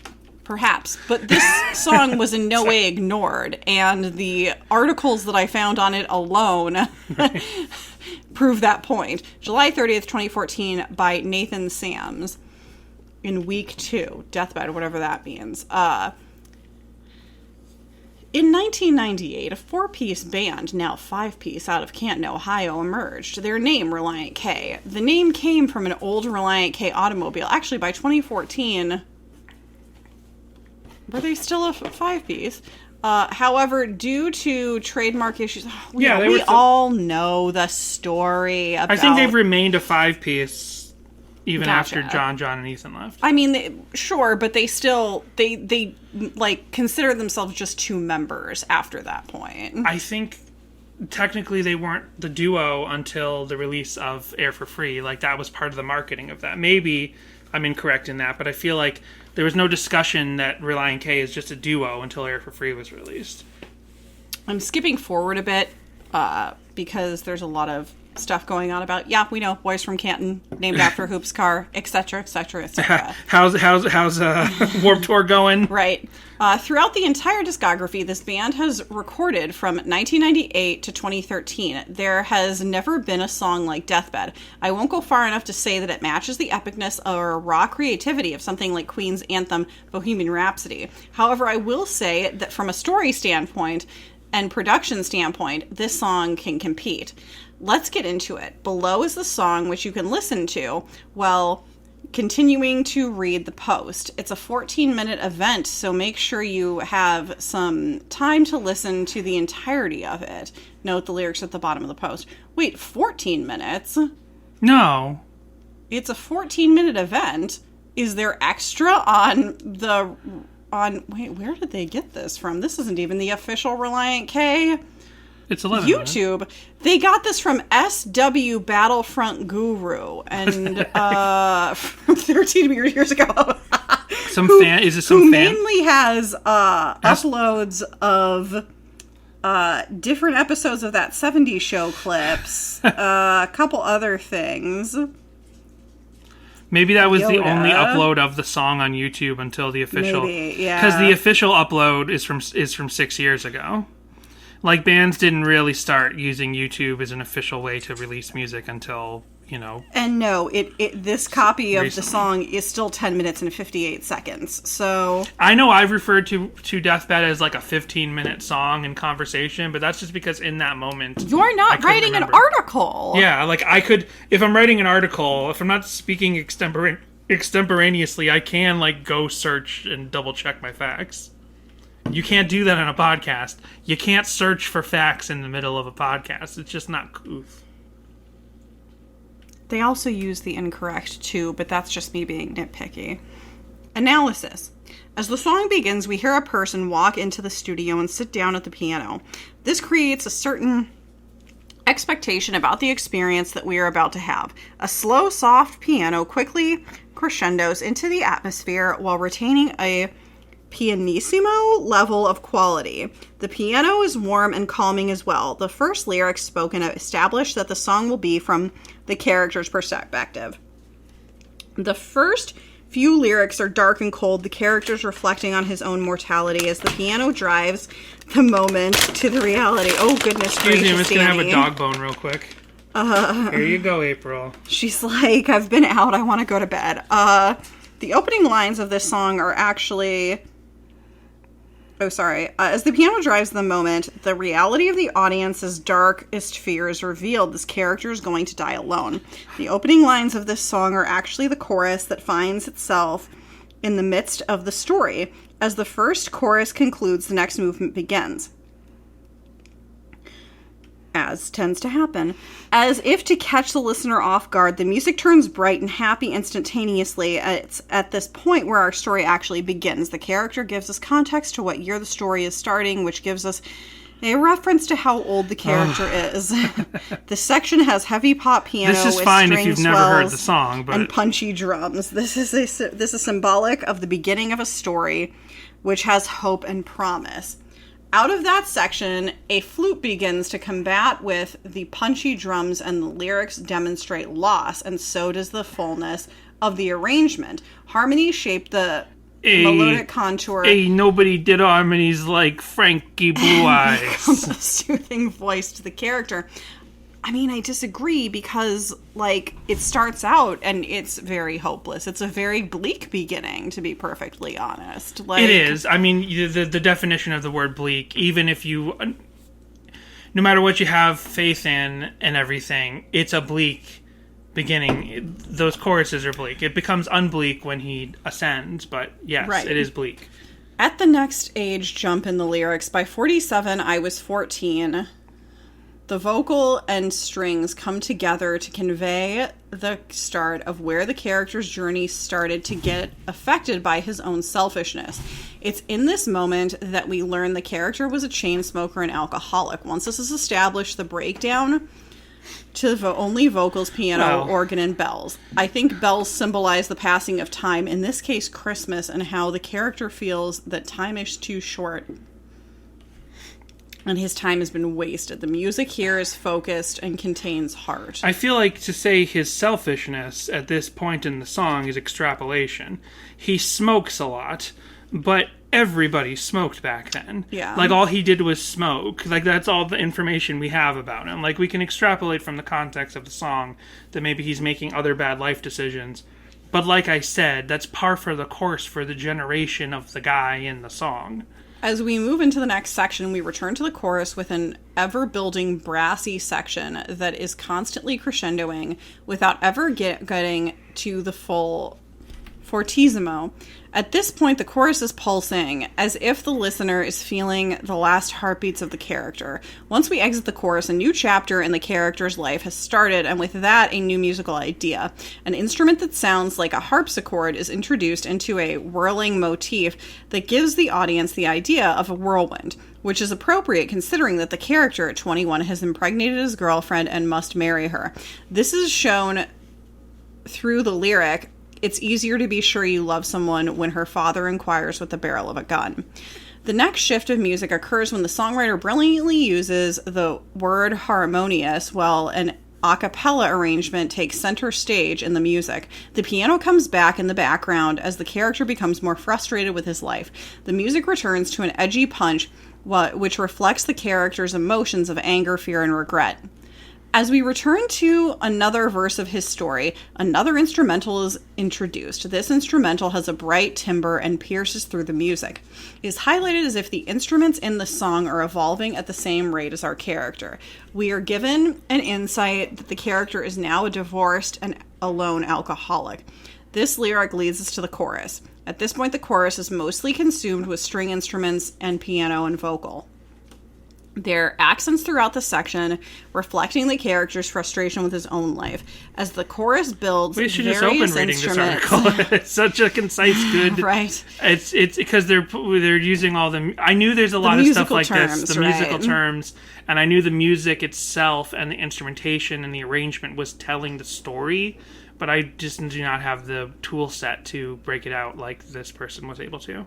As the chorus builds, various instruments that we have heard before are now coming together. Flutes, voices, piano, and strings, and even some brass are now entering into the final plea from the character. Suddenly, everything is taken away, and we return to piano and vocal. The character begins to reveal his fears about dying in relation to Jesus. The music seems to grow warm, with emphasis on its hymn-like quality. As the piano... Oh, so many music-specific words. Has the piano glissendos, glissendos, and the strings provide a base for the environment. The character is now encountered by Jesus. As soon as Jesus enters slow the down. scene, Environment? What's that? acoustic guitar enters into the music, creates a soft, touching moment. Jesus takes our character back to the moment in which he claimed redemption. The music is only piano and voice at this point. It's warm, gentle, and inviting. A drum kit appears in the music to add extra emphasis on this moment. Once the beat is established, strings well up and symbolize the joy of the character as he realizes that he is not alone. So, also, okay, that just made me think something else. So, Jesus does show up at his deathbed and says, "One night you prayed to me." Then there's the instrumental part that represents his spirit going up. And then when he's up there, John Foreman is God again, or Christ is Christ speaking again. I guess there's a number of functional, logistical reasons why it's John Foreman in that moment, because obviously it's a very beautiful transition switch in that moment. Musically, so it's a switch foot is what you're saying. It's a switch of the feet. But I guess more specifically is it kind of tricks the mind. It's kind of a musical trick to switch to a guest vocalist at that moment, and to know, if you know the connections between Relient K and Switchfoot, if you know their relationships, and if you are also always raised on Christian music and you are familiar with Switchfoot, to hear that it's an emotional trick. It's a good trick. I'm not saying it's a bad trick, but it's a trick to switch to a guest vocal there, because Jesus has technically already had dialogue in the song directly. So now this is the important line, and you switch to the guest vocalist, and it's it makes your mind think Jesus just showed up, even though technically he's been here for a couple of verses. For the final chorus, the music is simple as a piano and toy xylophone are played. This is a moment of the character's last breath of life. The character then begins to talk in past tense, for his departure is beginning. In this emotion section, the music begins to build and swell. Cello is highlighted for a brief moment, and the music gets bigger by the addition of drums. As the character's journey to heaven is happening, the music feels inspirational, full and bright. The introduction of horns and brass are present, the sound becoming rounded and happy. The character is finally discovering love for the first time and being loved for the first time. Once the character reaches heaven musically, we are pointed back to the person of Jesus. John Foreman from Switchfoot gently sings, and then they say it. As the song comes to an end, piano, voice, and strings gently lead you out as the story comes to an end and the listener has just completed a long and emotional journey. This song is breathtaking, and there is no way to hear everything in one listen. It's worth breaking down and hearing it in its full quality. And then they post the lyrics. Well, that's a great article, because like I said, I love that they actually broke out the song and figured out some of the context for the arrangement choices. Yeah. And how that's part of telling the story. Because I knew that stuff was going on. I didn't know how to say it. But it makes me think, I don't know if we went over everything you have there, but we should hear the opposite of that. I have here a YouTube review of the song Deathbed. This is uploaded by Trigger. Oh, wow, okay. This is by the YouTube channel Trigger. This is Music Review Deathbed by Relient K. And it's a picture of this fellow in a green shirt and a fedora. But just so you know, I don't want this to distract from the message of what his review says. It's not a video. It's a bunch of still images of him doing this and like cuts him in this pose and that pose. For whatever reason, stylistically, that's what he decided to do. That's not important. What's important is the way that he breaks out the song, almost, on par with that last article. Let's hear a little bit of this. Hello, lovelies. I'm Chris Johnson, also known as Triggerfinger here on YouTube. I've been experimenting with different ways to do what I love here on YouTube. In my last video, I did a piece classifying music genres, and I like the way that turned out. Good. So along with my love of music and fascination with photography, I've decided that I will do music reviews here on YouTube. That sounds cool. This is only 2 minutes, so we can listen to the whole thing. Okay. If you have a suggestion for a song I can review, please tell me in the comments. And with that, I present my... That was a dropout in the video itself. Okay. I don't know why, but here he goes, reviewing the song Deathbed by Relient K. Music review of Deathbed by Relient K. First of all, you must understand that I believe what the Bible says is true. Now that you know that, you understand why this song is personally meaningful to me. Sure. To my knowledge, this song was created by a live band and edited later. Alrighty. I didn't think about that. I do think that this was created by a live band and then edited later. I mean... You mean like that the members were alive when they recorded it? There's that. But I didn't think to put it that way. This was recorded by a live band and then they edited it later. I mean, that's in his opinion. That's his opinion, but, it takes... You mean like on a stage? He literally, he thinks it's worth noting that sometimes songs are recorded by live bands and then edited later. I think he means like all together in the room, which I don't know if that's correct or not. Studio albums are recorded piece by piece. Right. That's how records are done. Right. It's a novelty when it's the full band in the album. Of course, songs are edited. That's how it happens. Right. Especially because there are so many instruments in this, I wouldn't think that they were playing it all at once. Exactly. Anyway, the song is extremely well put together, and the instruments were excellently chosen and created the contrast that makes the great sound. The instruments were excellently chosen, and they create a contrast that creates a great sound. That sounds accurate to me. It's better than anything either one of us said about it. Using two different styles of music, the melancholy piano of the first part and the lively drums and the tinny guitar of the second part, it creates a general contrast that influences our emotion. It's true. It does have a contrast that influences our emotion. You find that contrast to influence your emotion too greatly, so you don't like that contrast. In the song, certain instruments, like the accordion, are used in only certain parts, making a more concentrated contrast to differentiate the different sections of the subject's life.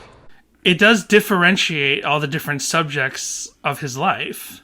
These are all words that are fancy. That sounds accurate to me. You're too nice.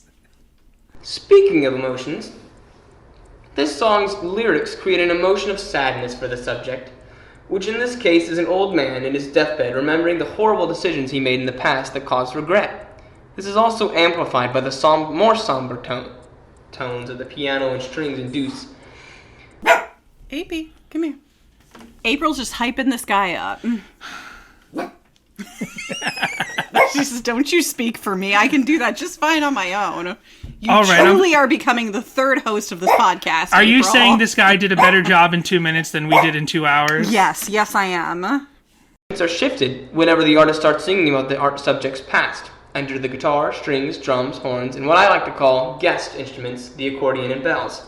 Those are what I like to call guest instruments as well. This guy and me have more in common than I think. Here I am trying to mock him, but those are also what I would call guest instruments. Yeah, because they're not usually in the songs.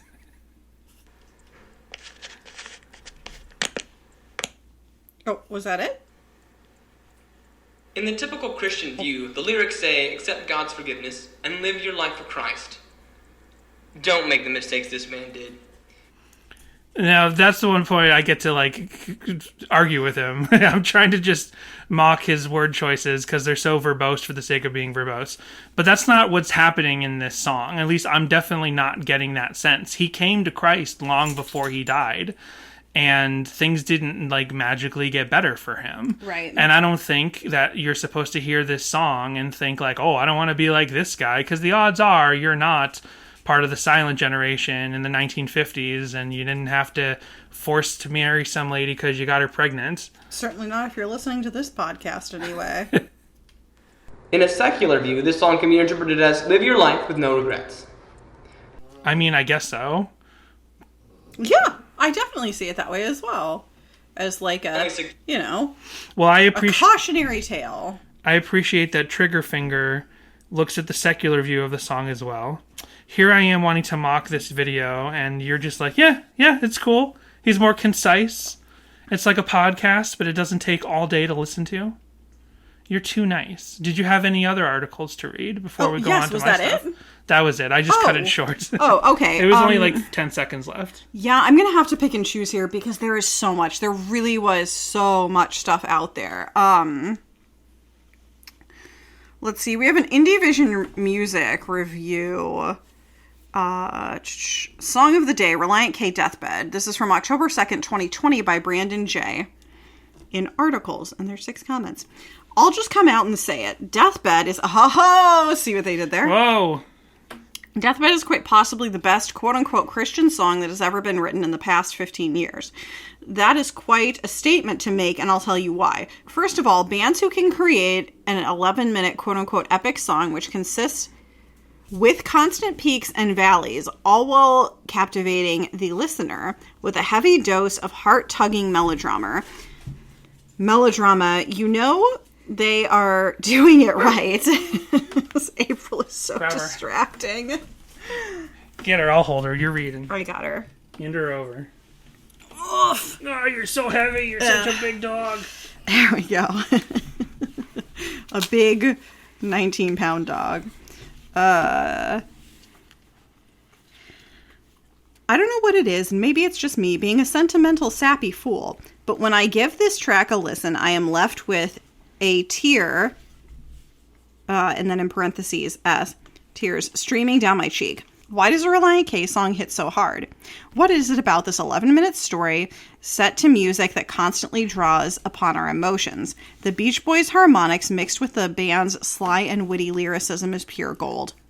The past 2 days, I've listened through this song 3 or 4 times alone. Oh, that's nothing. Danny did it 6 at work the other day, which is... That's an hour. A lot, yeah.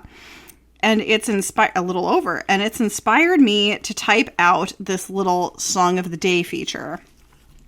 Deathbed was the final track on the band's 2007 full-length, 7 years ago. This album was a slight departure from the past material, but even when I listen back, all these songs define Relient K and their unique sound. The album was a little different than but still captured their pop-punk spirit, and by the time you reach Deathbed, you are left with a sense of songs that have captured the heart and mind, knowing full well you've just witnessed magic happen.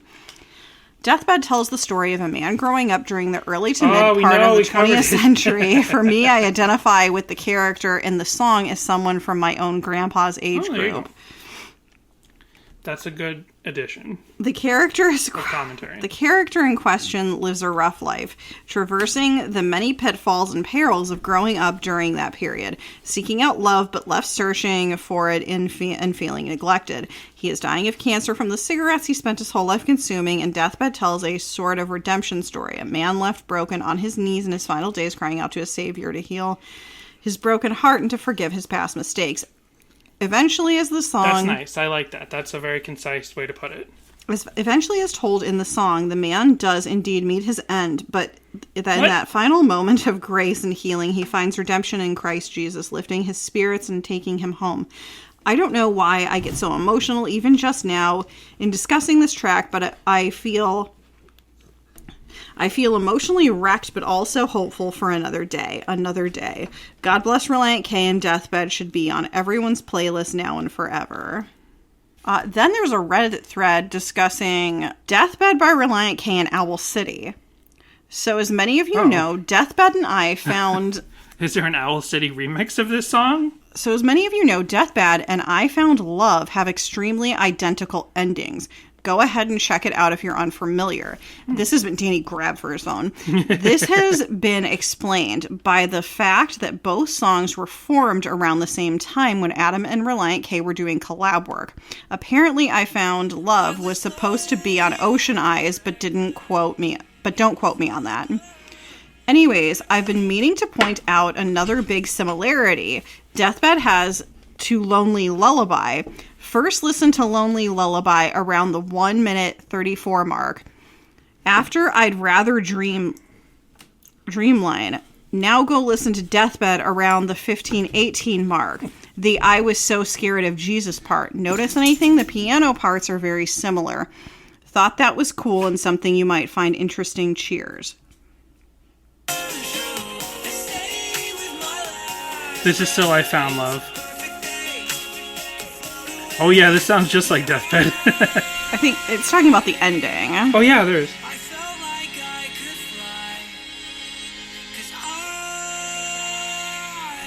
Oh yeah, that just seems like there's gotta be a name for that kind of note. I mean, I'm what sure they're a lot not of saying music... is that both of these are a clear ripoff of Thank You for Being a Friend. Oh, yeah. The full version, which I don't think is always on Spotify. One time we went looking for it. Thank You for Being a Friend. And then, thank you for being a friend. AKA the Golden Girls theme song. The Golden Girls theme song. If you threw a party, invited everyone, you would see the biggest gift would be from me. And the card attached would say, thank you for being a friend. You think, oh, that's a cute song. If you hear the full-length version, there's suddenly a bridge, and I'm not making this up. I'll try to look for it. It's like, and when we die and float away into the universe. She says, into the night. Into the night. I'll turn to you, and you'll hear me say... Thank you for being a friend. And you're like, whoa, what? They're very close friends. And when we heard that version of the song, it blew our minds. Then we kept listening to it. Yeah, this Death song Jessica can listen to. But then I was like, it'd be so funny. I try not to listen to that bit, though. It'd be so funny if the friend who's being sung to is like, I have a husband. I'm going to die and float away with him. Oh, interesting. This is unrelated, but also in the same thread. Can't Live Without You ending sounds super similar to the ending to Feel This by Blink-182. I know he's a big fan, so makes sense. I mean, he even made a song with Mark Hop, haha. What the fuck? Okay. Apparently Can't Live Without You sounds like a Blink-182 song. Oh, this isn't the right version.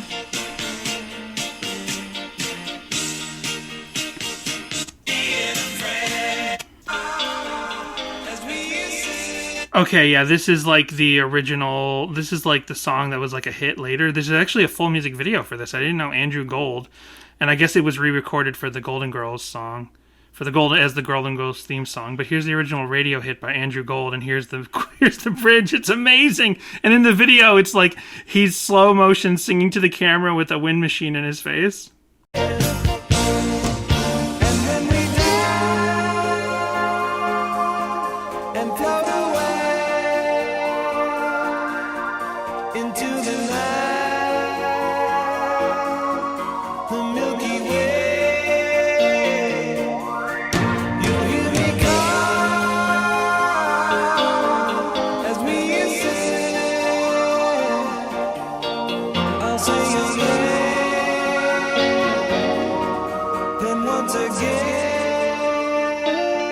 Thank you for being a... It'd be great if it was John Foreman. It's like, I can't do a John Foreman impression. Thank you for being a friend. Amazing. That part of Deathbed always gets me. Then we have a post on Strange Culture blog from March 26, 2007. This is Best of 2007, Deathbed by Relient K. I can't imagine there being a better song in 2007 than Deathbed by Relient K off their newest album, 7 years ago. At over 11 minutes long, lead singer Matt Thiessen takes on the first-person voice of a man dying on his deathbed of lung cancer. The old man discusses his life and faults, from his smoking habit to his disconnected marriage that he entered when his wife got pregnant, to the alcohol he consumes to pass his life away. It is here on his deathbed that he's facing the conflict of who Jesus is and whether Jesus really can forgive his sins. The lyrical and poetic explanation of this struggle is beautiful, especially at this point. The song is so similar in overall tone and feel of Don McLean's American Pie. As the old man dies, the song ends with the grandest of all finales as John Foreman, lead singer of Switchfoot, takes on the vocals of Jesus speaking to the man in his first moments of death. Foreman has the perfect voice for this role, who a calm but full and powerful voice that concludes the song and the CD with an amazing climax. This alone gives me tremendous respect for Thiessen and Relient K that I have never had before. Last week, the CD premiered at number 6 on Billboard's Top 200, and while MTV and online downloaders might be drawn to songs like I Must Have Done Something Right and Forgiven, it is this song that is the amazing standout from this album. So what do you think, Jessica? Do these articles make you feel like you're really missing out by not listening to this song? Not particularly. Again, because we're running sort of long. There's a couple more blogs and articles, so I'm going to skip those. It's the 11-minute song. But I do want to show you. We're going to have a 4-hour episode. We're going to have an 11-hour episode. I do want to show you this one article that I can't read because of the style choices on the website. You know what you could do? Hold on. Oh, no, that doesn't even work. I was like, if we highlight the text, that didn't work. I guess if you highlight... It's sort of like white on a grayish-white background, and therefore you really cannot read what's happening. Hold on. Maybe Smart Invert would help. Oh, yeah. Or then it would just be black with a gray background. Like a dark gray. I was trying to get... Here's a paragraph. Nope, didn't work. I was trying to get Siri to say it. But for some reason, it won't speak. All right, what do you have for us, Dan? What do you have to torture me with now? Well, this song is on the live album. And somehow they take an 11-minute song and cut it down to about 8.5 minutes. It's 9 minutes and some few seconds on the live album. But that includes about 25 to 30 seconds of chatter at the beginning, which is cute when Thiessen's like, do you guys mind if we play one more song? And then they have like a little banter about like, it'd be funny if you all said no in unison. So how did they cut? I mean, I know one way they did it, but they cut this 11-minute song down to about 8.5 minutes. One of the ways they do that is they completely skip to the first flashback. They don't have any of the This Is My Deathbed stuff at the beginning. There might be other ways that they cut down the time, but I didn't bother A-Bing that. Someone might know. Someone must know. If this is a song that you've listened to 1,000,000 times since 2007, I'm sure the second you heard the live version, you were like, oh my gosh, they cut that verse out too? But I have no idea. Because if I listen to an 11-minute song, like I said, by minute 8, I've already forgotten minute 3. So what else do you want to see? I didn't show you anything yet. Hold on. Pulling up my notes. So I won't bother playing the I can't, you didn't want to listen to the song. I was like, by the end of the episode, we'll have to hear a couple of clips so we can watch some fan videos and stuff. But I'll play this one live performance because it is by far the very best live performance that I saw on YouTube. It's with John and Ethan in the band, Oh, nice. So let's see. This is uploaded by Chloe EEE on YouTube. This is Columbus, Ohio, November 1st.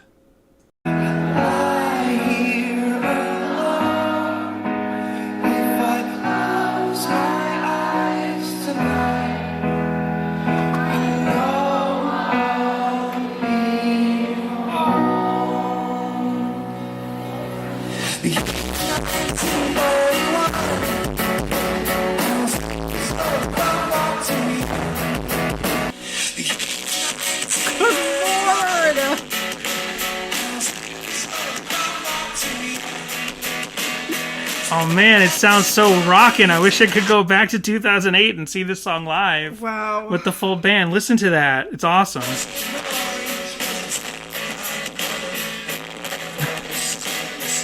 Obviously, it sounds like garbage on this particular phone that someone filmed it. And that's what I discovered, is there's not a lot of good YouTube videos. There's a lot of YouTube videos of Relient K playing this song live, but there's not a lot of good ones until 2016, because that's when like good phones come out, right, and people yeah. are far enough back. But if you want to hear this song with John and Ethan in the band, you don't really have a lot of options, unfortunately. And I just want to say, and technically Dave was in the band as well. Right. Thank you so much to Danny, who at the last second, take your headphones off before. At the last second, I was like, "Oh wait, I'm not gonna sell this joke by blowing your eardrums out. That's a bad idea." So yeah, I don't even know about any versions with Dave in the band other than 2016 when he came back. So, do you want to hear any of these covers? Here's the version that you might like. This is by Carol Jackie. This is Carol Jackie, Jackie spelled with a Y. It's called Remake of Relient K's Deathbed. It's 2 minutes and 55 seconds. Lyrics written by Carol Jackie. Melody by Relient K.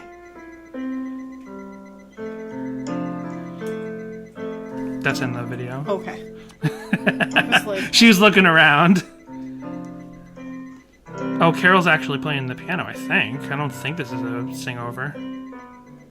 I'm worried there's a bomb about to go off, so...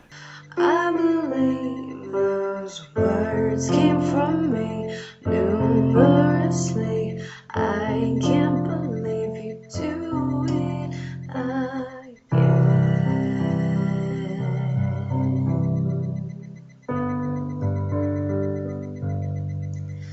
Now my bathroom smells real bad, and I won't tell you again. If you decide to poop, turn on my vents. It's fantastic. Last Tuesday, when I used a whole can of refreshment. We ask for this every week, and we finally have it, and it's the only way I'll listen to this song. If you poop in her place I'm here again. for it. And the whole time she has... This is from 12 years ago, so I don't know actually what filter this is, but she's got like an Instagram-style filter on her. But it's like a more sort of cheap-looking one where it's just like a hat. Right. And like a pair of glasses that are magically keyed around her face. But I didn't know what kind of app did this in 2012. Right.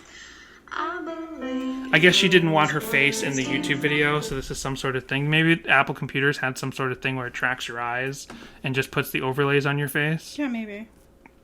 So what is that a version of the song you're willing to listen to? Absolutely. Here is a car vocal cover. So a person in their car singing the song. This is It's Just Me, Abbers. It's Just Me, Abbers. With the full 11-minute cover, we won't hear the whole thing. We'll just hear the first, couple of seconds. I was recording, but I guess I wasn't. So I'm about to play one of my favorite songs, and I can sing this song over and over, or play it over and over again. This is like the saddest song ever. Or not that one. But it's like the best song ever.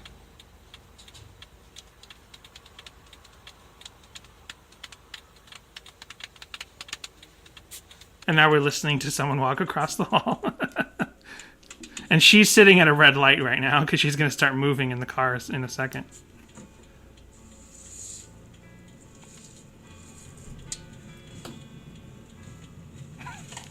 Such a build-up. Mm-hmm. Indeed.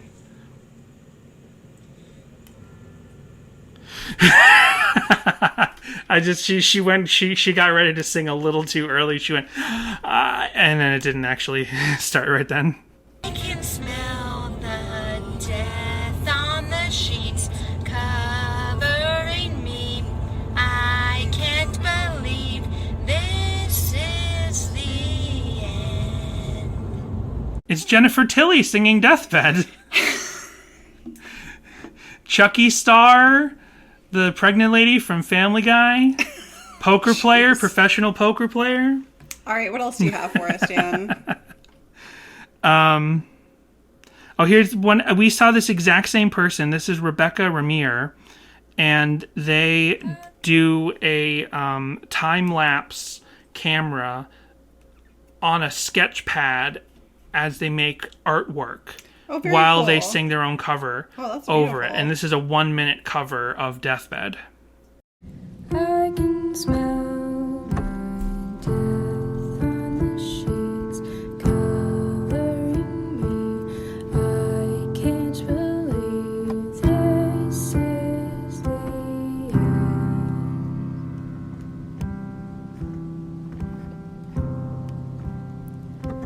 I can hear. Say that. What did you just say behind the edit? So, you get one more if you're lucky after this one. Lovely cover. Absolutely beautiful. There's no, like, what if Blink-182 played Deathbed by Relient K? There's no, like, the Paper Rockets don't have a punk version. And there's a ton of, vocal covers in people's bedrooms. In that case, it sounds like you found everything that we need to hear of that. So why don't you go ahead and move on to fan lots of piano covers. So I know I've talked to you about this. I've watched this on YouTube once in a while. I'm going to fast forward so you don't have to hear this part. Oh my gosh, get out of my way thing. The iPhone volume thing's in my way, so I can't get the scrub button on the... Here we go.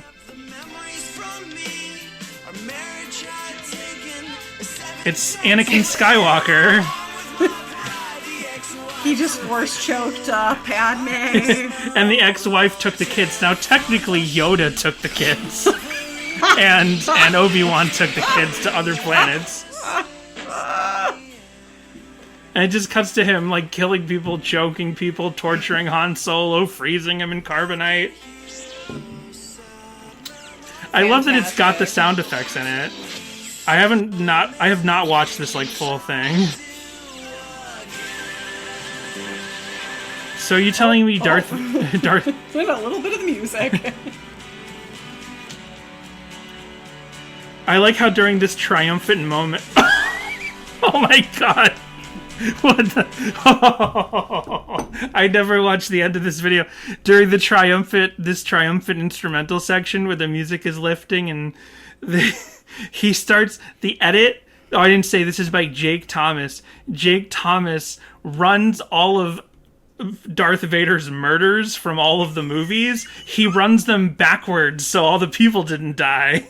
So... Oh, okay. That's nice. I rewound a little bit and they're showing lots of the celebration. We saw free! Lord. This is the best one. This is the best one. No one can see this. This is an audio podcast, but this is the best one. Luke Skywalker comes flying back in through the window. And this guy right here, this Imperial guy, like, just gets back up on his feet after being choked. But he died in the movie. Oh, and Han Solo gets unfrozen and flies up out of the carbonite that happens thing. Anyway. Amazing. That's so good. I gotta share that end part. I shared the first part of that for a May the 4th one time, but I gotta share the end part of it more. Oh, there's 1, 2, 3, 4. These are amazing, and, like, I don't even know how to, like, talk about these on the podcast. 4 fully shot fan videos, like, committed. Oh, like, wow. I would personally upgrade at least 2 of these from fan music video to full film. And I know a lot of people have tried to do that. People have, like, done a fan music video to, a regular Relient K song, and it says, filmed by whoever, and then it's a little video of a story, telling the prodigal son story to something, but it still looks like it's shot on a camera. Some of these have real production value, like they actually tried to make it look like the period. Some of them, they have, like, old cars and stuff, and they actually filmed the old really cars. Cool. Oh, that's amazing. Like, they must have had connections to get these assets. That's fantastic. These are, like, real films. They're in black and white. Be sure to share those for sure. And in color, and they go to a bowling alley, and they actually took the effort to try to make it look as 50s as possible. That's very cool. This one is by Sylvia Maria, and they have a longer name that is hidden behind... My phone's not big. They have a long name. Silvia Maria Sousa de, and then it gets cut off. I don't have good Spanish pronunciation. We know that from me saying cajon. And I tend to just repeat whatever Danny says, so. Well, in cajon, in the cajon situation, I never knew it was a Spanish-derived word. I did not know that. And the other big full production fan film is by Jake DeFlippin' Jake DeFlippin' Crows, Croes. There's a little less, like, I'm turning down the song. There's a little less of them trying to make it look like the 50s, but it's still a full production. They have an actual old man in this one. They have a real hospital, or at least a doctor's office that they must have had access to. Cool. Like, this is showing a lot of incredible production value and creativity in these two music videos. The other one is just, kids running around their house acting out the scenes from the song. And it's just kids in a house. There's one by X acting Baby X. Weird name. It's a very cursed name. I don't know. And the other big fan video is by Emo C Chem. Strange. Okay. Well, Jessica's about at her end of having to listen to this song. So there's also like a full video. There's like a ministry play set to the whole song. Like they come out on the stage and they act out the whole song. That's fun, like that they did that, but it's a little embarrassing because I don't know. I find theater ministry just very embarrassing. I've always found it embarrassing. I've taken part in it. I find it embarrassing. It's probably because I have these personal connections to it. So Dan, do you like this song more, less, or the same as before? I like it more, to be honest. I like it even less. I know you do. I spoiled that for Danny earlier when I was like, wow, I'm going through these lyrics, and because it is very similar to a diner situation, I like it even less, believe it or not. So, well, I'm sorry to hear that. Thank you all so much for listening. Hope that we didn't ruin your favorite song here today. And we'll be back with something fun next week. Well, hold on. Oh boy, what do you have to play? Last cover. This is by, maybe this will change your mind. This is Ben Tidwell, and this is him performing the song in a cabaret style. Oh, wow. I'll skip the...